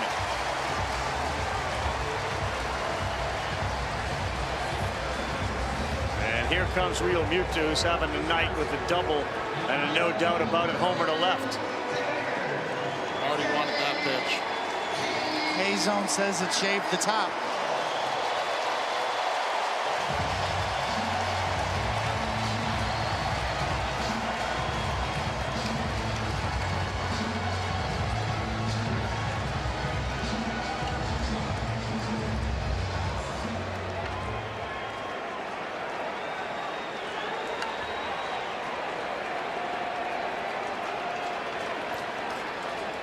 Nardi to Real Muto. He swings and drives this one down the line, but it's going to go foul.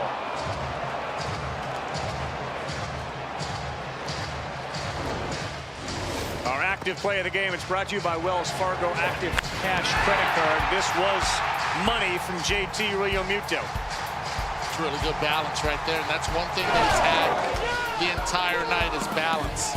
To right field, the home run right there, even on the foul ball. They throw behind Harper. Safe, close play. Josh Bell looks to his dugout and says, you may want to look at that. Love the play, the back pick. You're in a jam, trying to steal an out. And Schumacher's got word to take a look at it. Oh, he's in there. Either way, it's a good time, though, to ask. You have 15 seconds to be able to ask for a replay. Gets that foot in right before the tag. While we're in the review, over on ESPN2, the Diamondbacks-Brewers game, Milwaukee up with the bases loaded, trailing 5-2.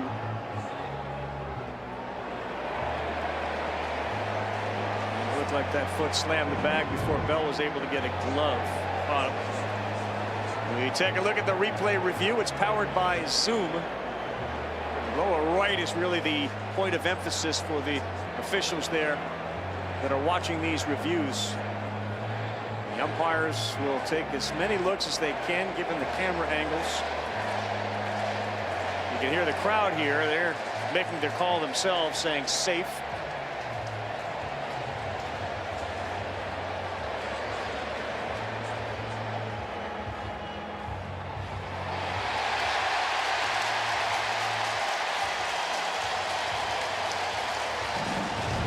You really need to go to New York. They're showing it up here on the big screen, and now the umpires in the stadium say he's safe. Might be a conflict of interest, though, Carl. The Brewers, with the bases loaded, do not score, and it stays 5-2 in favor of Arizona. Those of you that flipped over there know that. Now you're back here, and we're still in the review.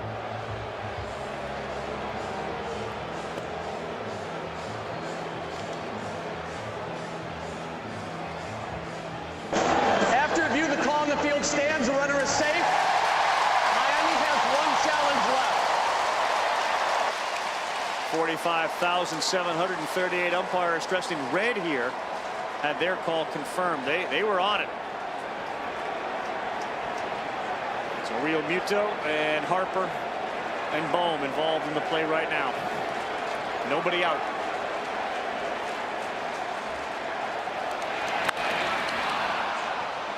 Sky high on the infield for an infield fly rule, which will retire Real Muto.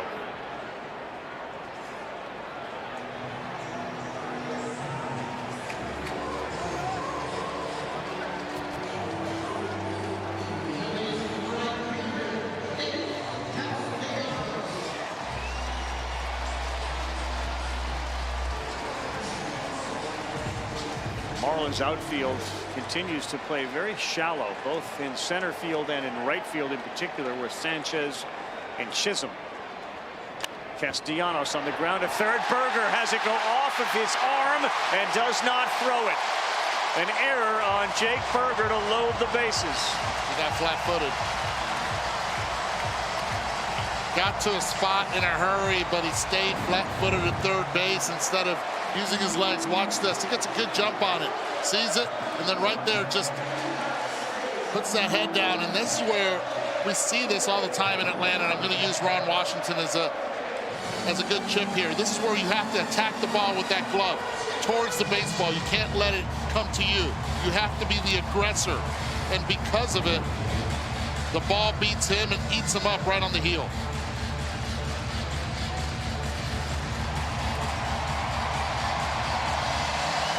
And that'll bring up Bryson Stott. To not give the Phillies extra outs. You get the bases loaded. 1 out. Nardi's faced the minimum, and yet nobody warming up in the Marlins bullpen as this season is on the brink. Bohm, Harper, Castellanos, the base runners. Infielders in at the corners, and Stott drives one to right. That's deep. That is gone. A grand slam for Stott.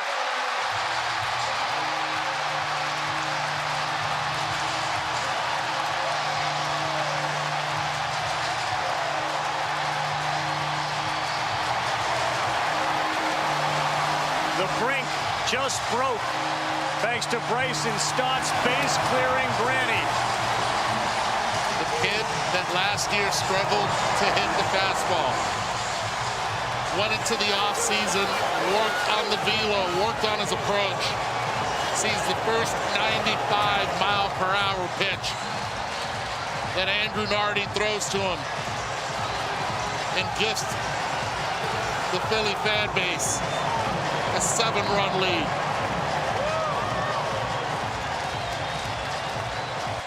Bryson Stott has talked about playing on this team and how there are no cliques and everyone plays for each other. And he has endeared himself to Philadelphia and to this clubhouse. Of course, he and Harper from Las Vegas knew each other, very different ages.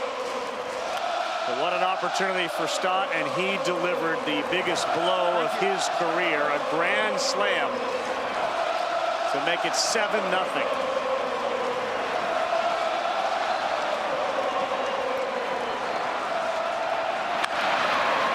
Shea on the ground, and Birdie. High throw, Bell got him on the arm.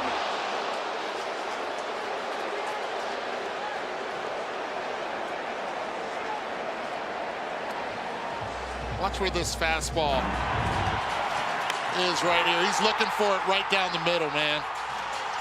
Try to throw a little bit middle away. Instead, it's middle in. And Bryson Stott had nightmares about what he witnessed in Houston last year. Fastball after fastball. He said, nah, eso no va a pasar de nuevo. That's not happening again.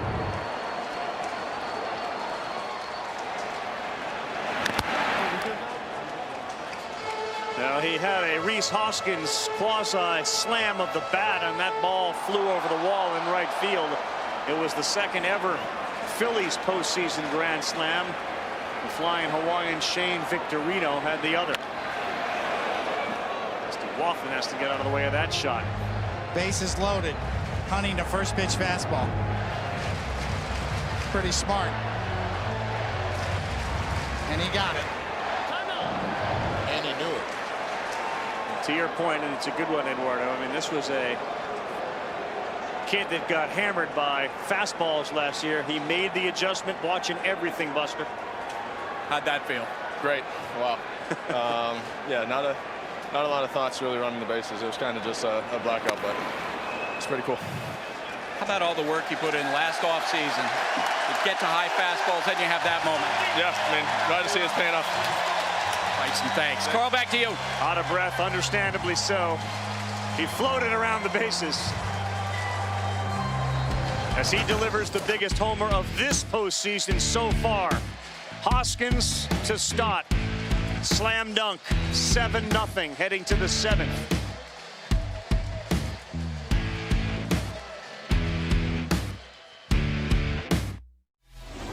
Well, Bryson Stott, he handled the bases loaded situation much different than the same situation in Milwaukee. Willie Adames, hard to second, but that is an out, inning over, and the Brewers did not capitalize. It's still 5-2, bottom of the 9th. Yeah, that is an absolute execution here by Stott and the inability of Adames to get it done. Phillies 7, Marlins 0. 2 hits allowed by Aaron Nola tonight. He's been helped by his defense, getting that ground ball when he needed it. Turner, an unassisted double play, went 6-3, and then he flipped it to Stott to pick up another big one. Oh, that's down. Just think how important defense is right there. Yeah. Nick Castellanos roll over to third base. think it should be 2 instead. Bases loaded, Bryson Stott makes him pay with one more pitch.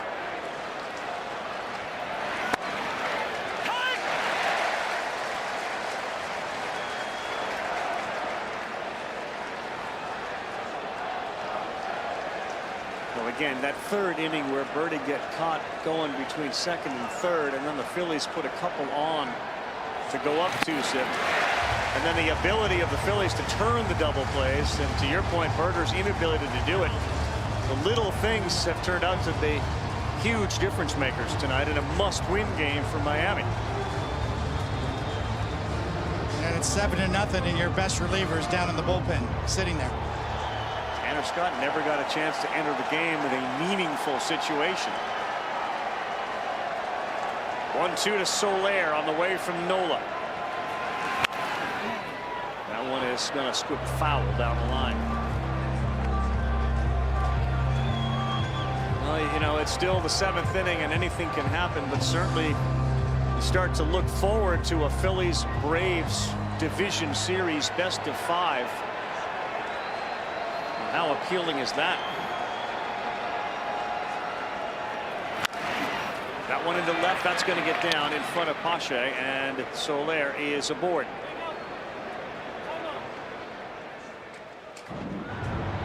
One more look at Bryson Stott's grand slam.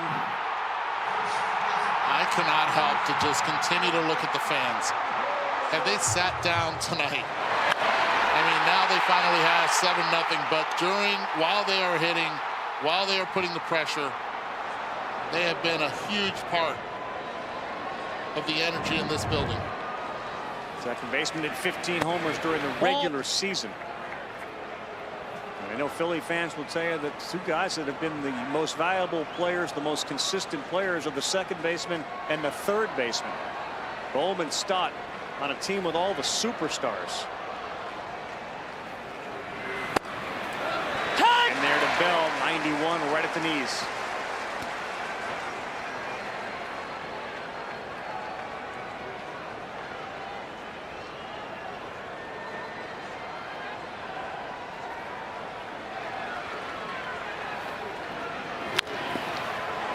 Harper, Turner, they will not throw it back to Nola.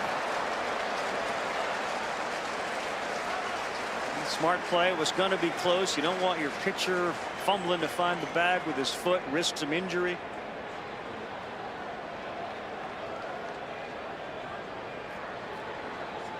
And this is a part of the game where it's changed, right? Where the pitcher has to run over to first, but the clock has already started.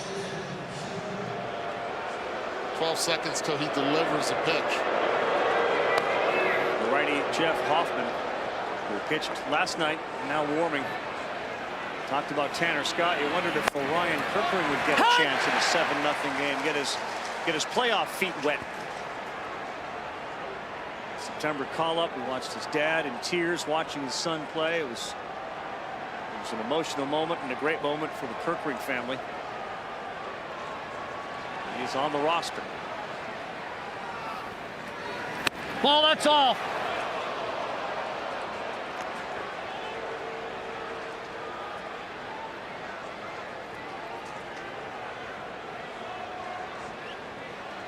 Well, as the sport moves forward, this is going to be a guy who is going to be at the forefront of it. Jazz Chisholm, with his abilities, with his personality, with his smile, with Miami getting better and better. And his new position of center field. He's very good out there. They just need him to stay healthy all season long. Yeah. Full season of Jazz Chisholm Jr. Could be a 40-40 candidate.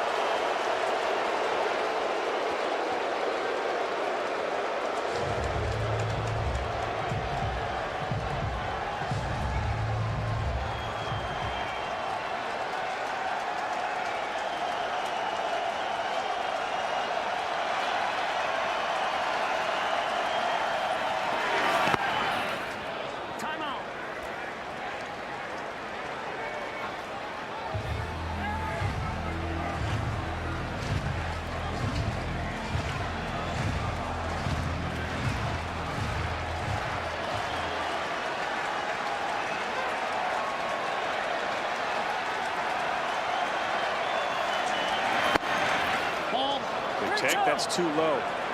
Eduardo, if you're building the Marlins from this point forward, you look at the Phillies, you look at the Braves. What are some of the things Kim Ng and the Marlins need to do? They need to continue to focus on the development of the hitters at the minor league level. They have a lot of pitching. And that's what's going to keep them competitive. 3-2 in this one to center. And it's got some carry on it. Back at the wall. Right at the wall. The catch is made by Rojas.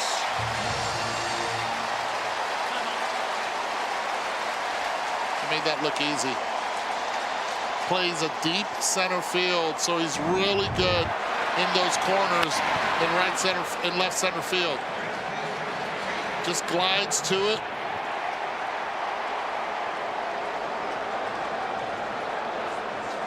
Knows where he's at. Watch that right hand, just feeling for the wall. Perfectly played.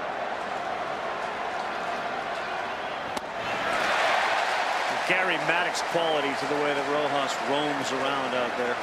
Gliding. Yeah, I've heard the comparison with Devon White, former Blue Jay. Great center fielder, just gliding. And always seems to get there at the right time.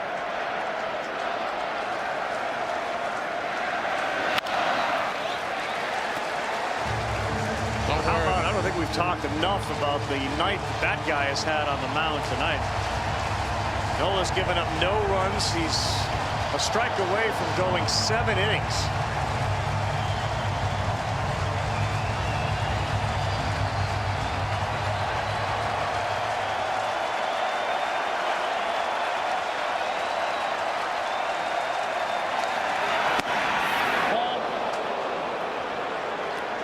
Not only that, this is the most pitches he's thrown in an inning. That's how dominant he has been able to be because of the double play ball. Hasn't been a huge strikeout night, but this would be his 3rd straight terrific start. 1-2 Berger. Bohm. 2nd inning over. Aaron Nola goes through 7 shutout innings. Meantime, as we go to break, the tying run at the plate for Milwaukee, and Christian Yelich has just made this game a little bit closer.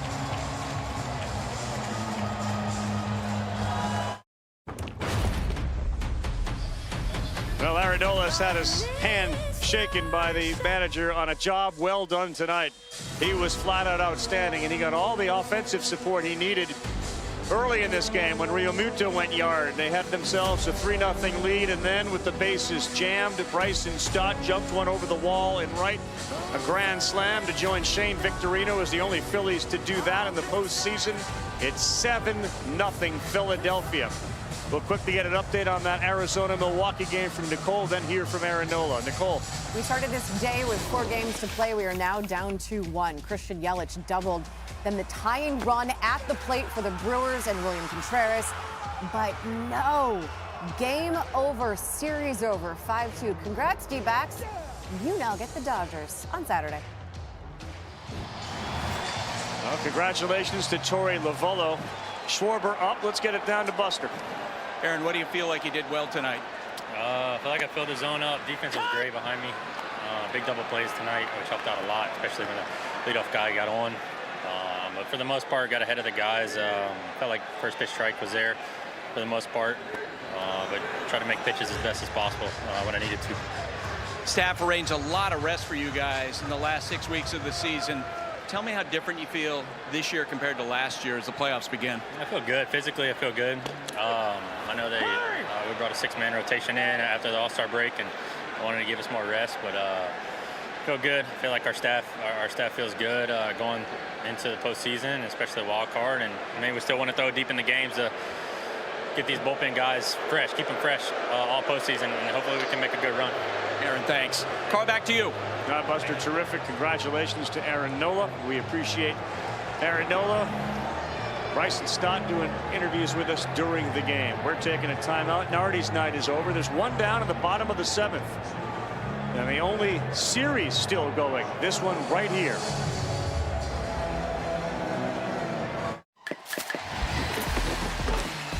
Well, Nola just carried over what he did in September tonight. The knuckle curve, down all night long, got ground balls right and left. Combination of sinker, changeup, knuckle curve served him well. Couple of double plays, one real timely pickoff at second base, and you look at this, that tells the story. Changeup, knuckle curve, sinker led the way. And look at the location. All of them down or just off. StatCast powered by Google Cloud. 88 pitches, 57 strikes for him.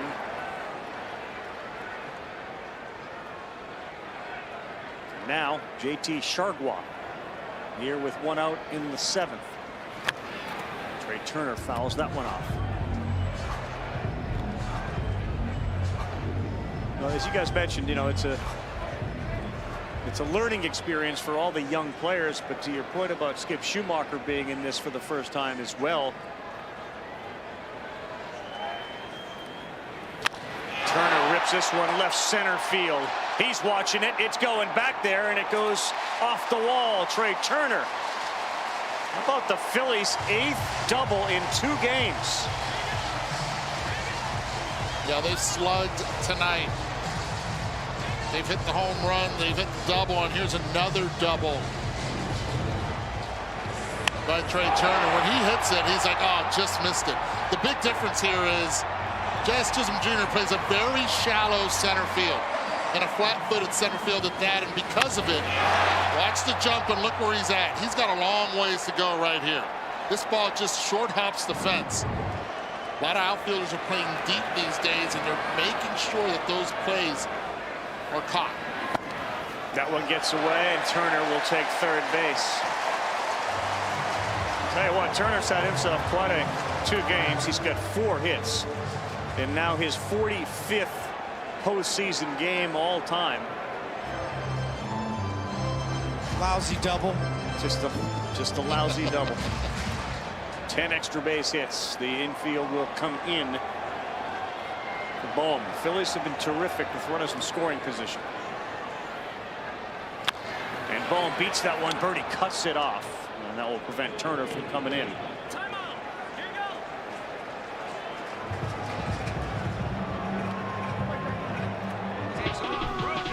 FanDuel, America's #1 sportsbook.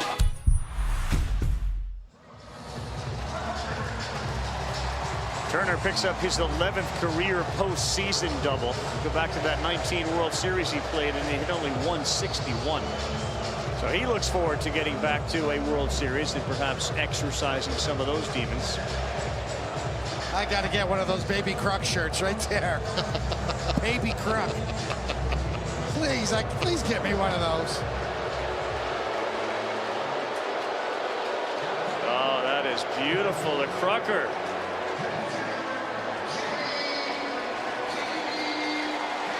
If there were a game 3, I heard the Krucker was going to be back in town. Our longtime buddy. They intentionally walk Harper. So he goes down to first, and they decide to pitch to Real Muto, who's 2 for 3 with a double and a homer.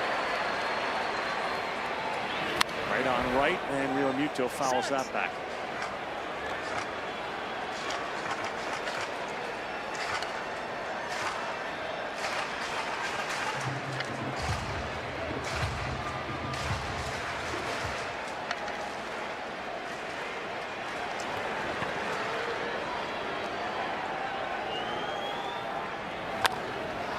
Muto lifts this one to left. It's not going to leave the yard. De La Cruz under it for the 3rd out. 8 doubles for the Phillies, 2 games. That is the most in a 2-game postseason span. They had 9 back in 08. Not a team Moyer pitched for.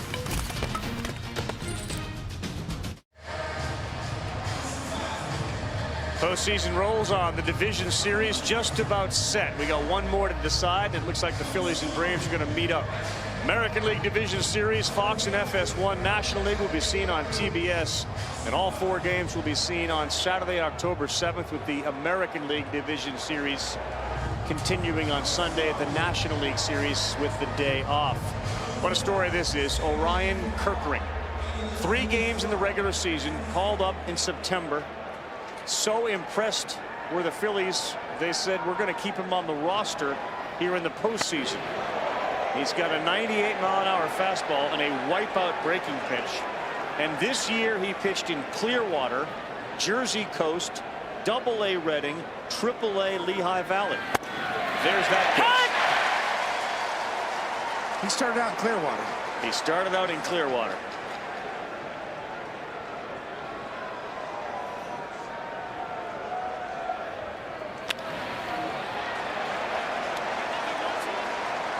He's got his first postseason out. Of course, the viral moment came when his dad, Todd, a retired Marine, who said after, "I have seen a lot of great things, I've seen a lot of ugly things." And this moment was the best thing, among the best things that he'd ever seen. His son making his major league debut and getting a couple of big strikeouts. What a moment. And Orion Kerkering gets this soft landing coming into a game that his team leads 7-0. And he is just throwing strikes. He is a strike throwing machine.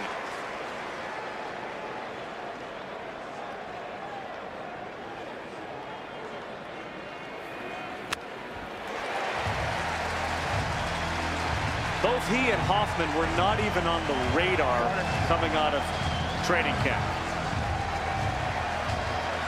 That's what Thompson told us earlier.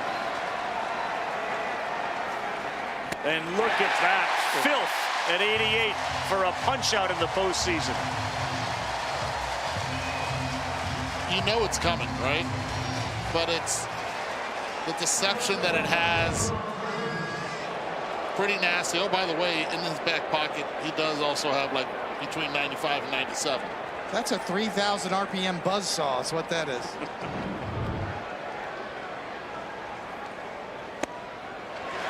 There it is, 97. Thompson compared him, remember when Java Chamberlain burst onto the scene, that Kerkering could be that type of weapon for the Phillies.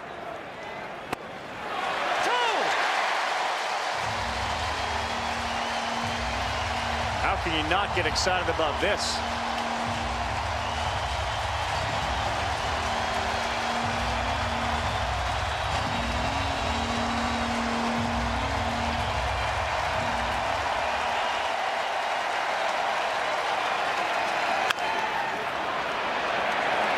One to fairly deep center field, but Rojas makes it look easy.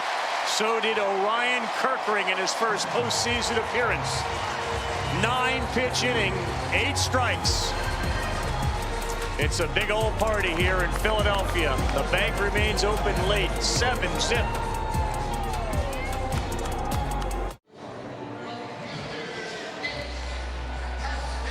Tonight's game track is brought to you by Volvo. Wheeler got into the 7th. Nola through the 7th. 3 hits, 1 earned run between them both, 11 strikeouts. And they're waiting to fill out that win in the lower right-hand column. And here is the look at Tanner Scott, the outstanding lefty. The lefty version of Kerkering. He's just done it for longer this season. I mean, his numbers are scary good.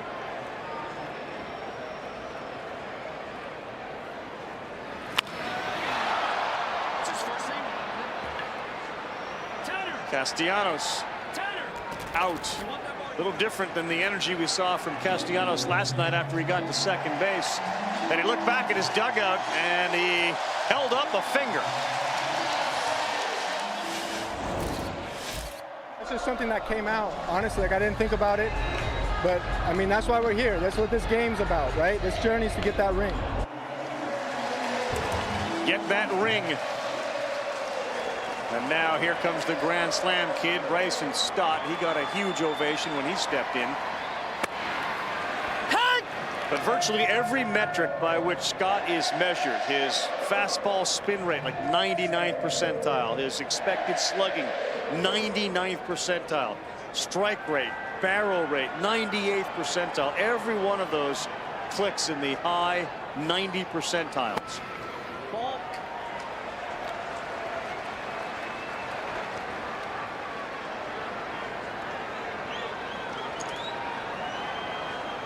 He and his wife just had a baby boy, Bo Alexander Scott, 26th of September.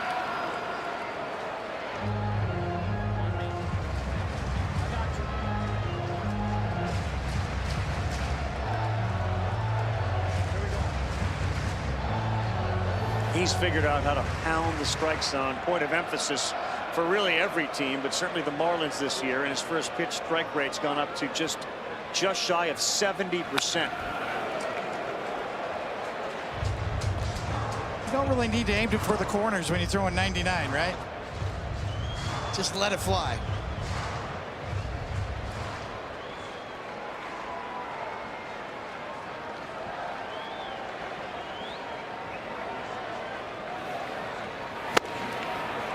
Nope, you don't. That's 99. Go ahead and see if you can hit it. Stott's had himself his moment already. And he's the second out here in the bottom of the 8th.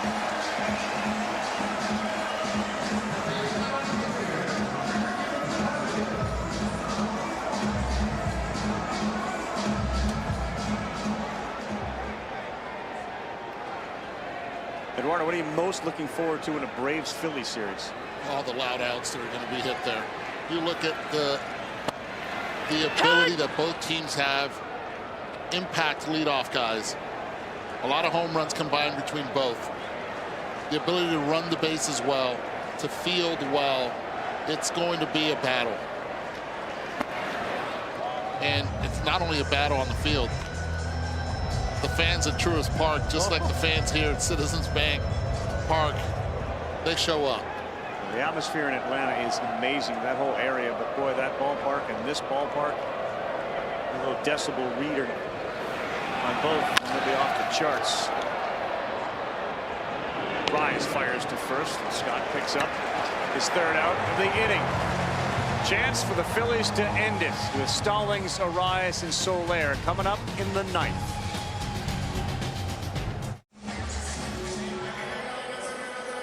We're back here, Philadelphia, Atlanta. If the Phillies can get 3 outs, will be an unbelievable division series. There will be no game 3s if the Phillies hold on and win this one, and they have obviously a commanding lead.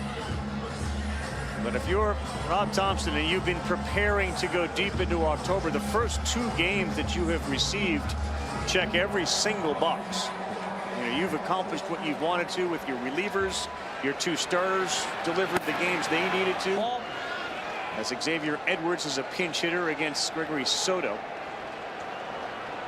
Boy, Scott's stuff was as advertised, and you wondered maybe pull the trigger on him a little earlier in this game. Back up the middle, and that's going to be a hit. Xavier Edwards starts off this 9th inning with a single. Welcome to the postseason. Never forget that first at bat in the postseason. Xavier Edwards.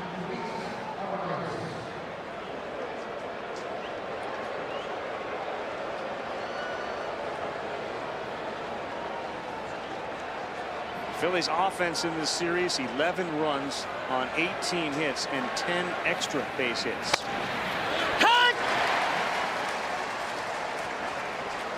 Strike on the corner to Arise, who's looking forward to getting that ankle into a recovery mode and go for his 3rd consecutive batting title next season.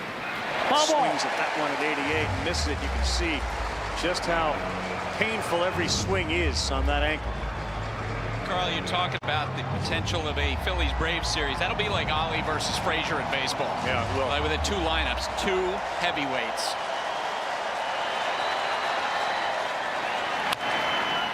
And a high chopper. Harper will take the out at first base.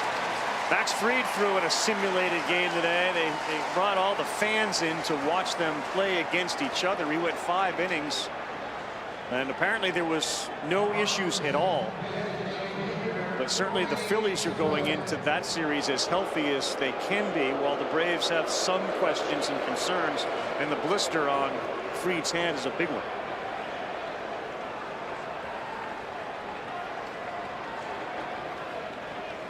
Of course, ESPN Radio will have coverage of all the series as well for when you're at home, in your car, wherever you may have an opportunity to not be in front of the television and listen on the radio.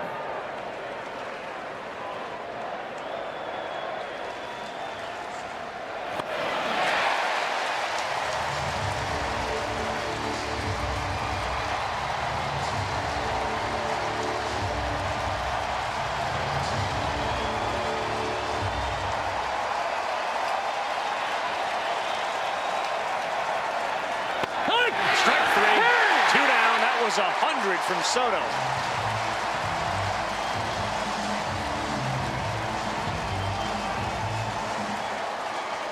There are home field advantages, and then there's Philadelphia.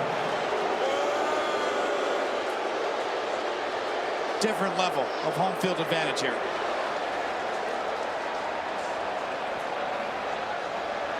Bell flips around, bats from the right side. Soto's first pitch, strike one. In a 7-0 game on a weeknight, not many people have left the ballpark either.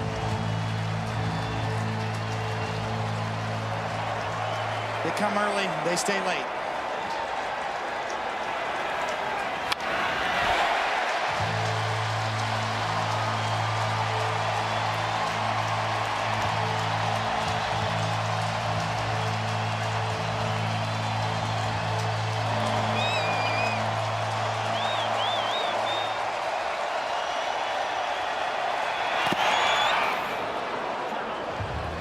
So we don't have a game tomorrow?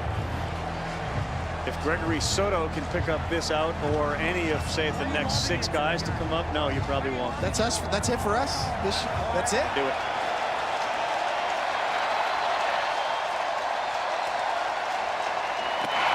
Did he go? Did he go? No, it's not over yet.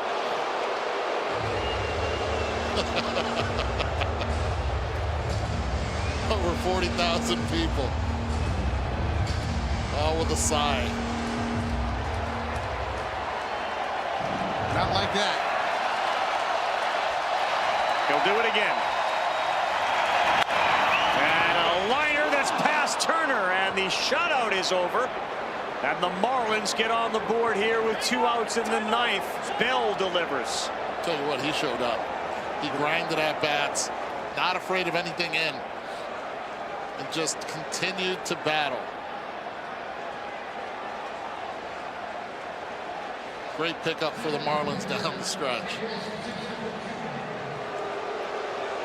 His 4th hit in this wild card series, and here's Chisholm now.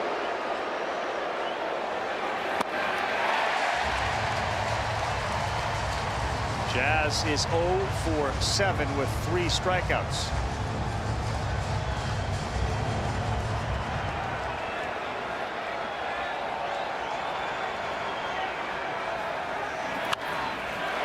From the minute the Astros recorded that last out and won the World Series, the Phillies were singularly focused on getting back to the World Series.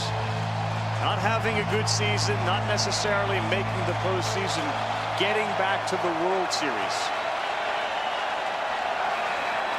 And step 1 of that process has been completed.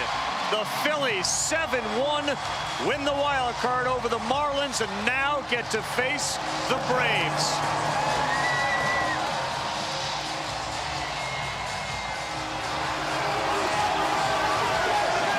The entire downtown is lit up in red.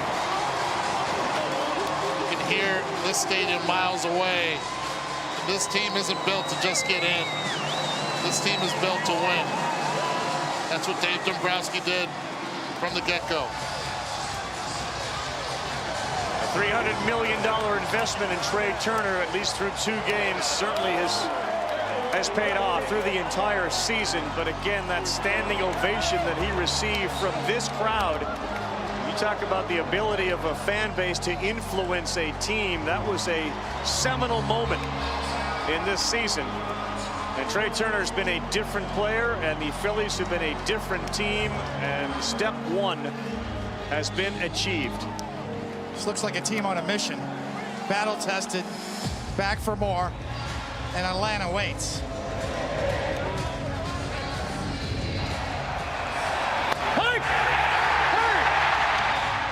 That's 100. It's going to be East in the National League against West in the National League. Yeah, Diamondbacks, Dodgers, Braves, Phillies. And Trey Turner in his first postseason in Philadelphia is loving every minute of what he's got surrounding him, including the Grand Slam guy, Bryson Stott. Because of the lefty, somebody like that who was so important last year, Marsh barely gets in He'll play a big role against the Braves. And Atlanta, with all their star power, and Ronald Acuna and Riley and everyone else ready. Now the Marlins get a chance to see what this feels like. And their mission will be to get back here next year in this wild card, if not avoiding one and getting into a division series by winning a very tough league, the NL East. You can certainly stay tuned to SportsCenter for post-game coverage of this one. Wrap up all 4 wild cards as they get swept. But that will do it for our crew. It has been a special year. Thanks to all of you that spent time with us on Sunday nights.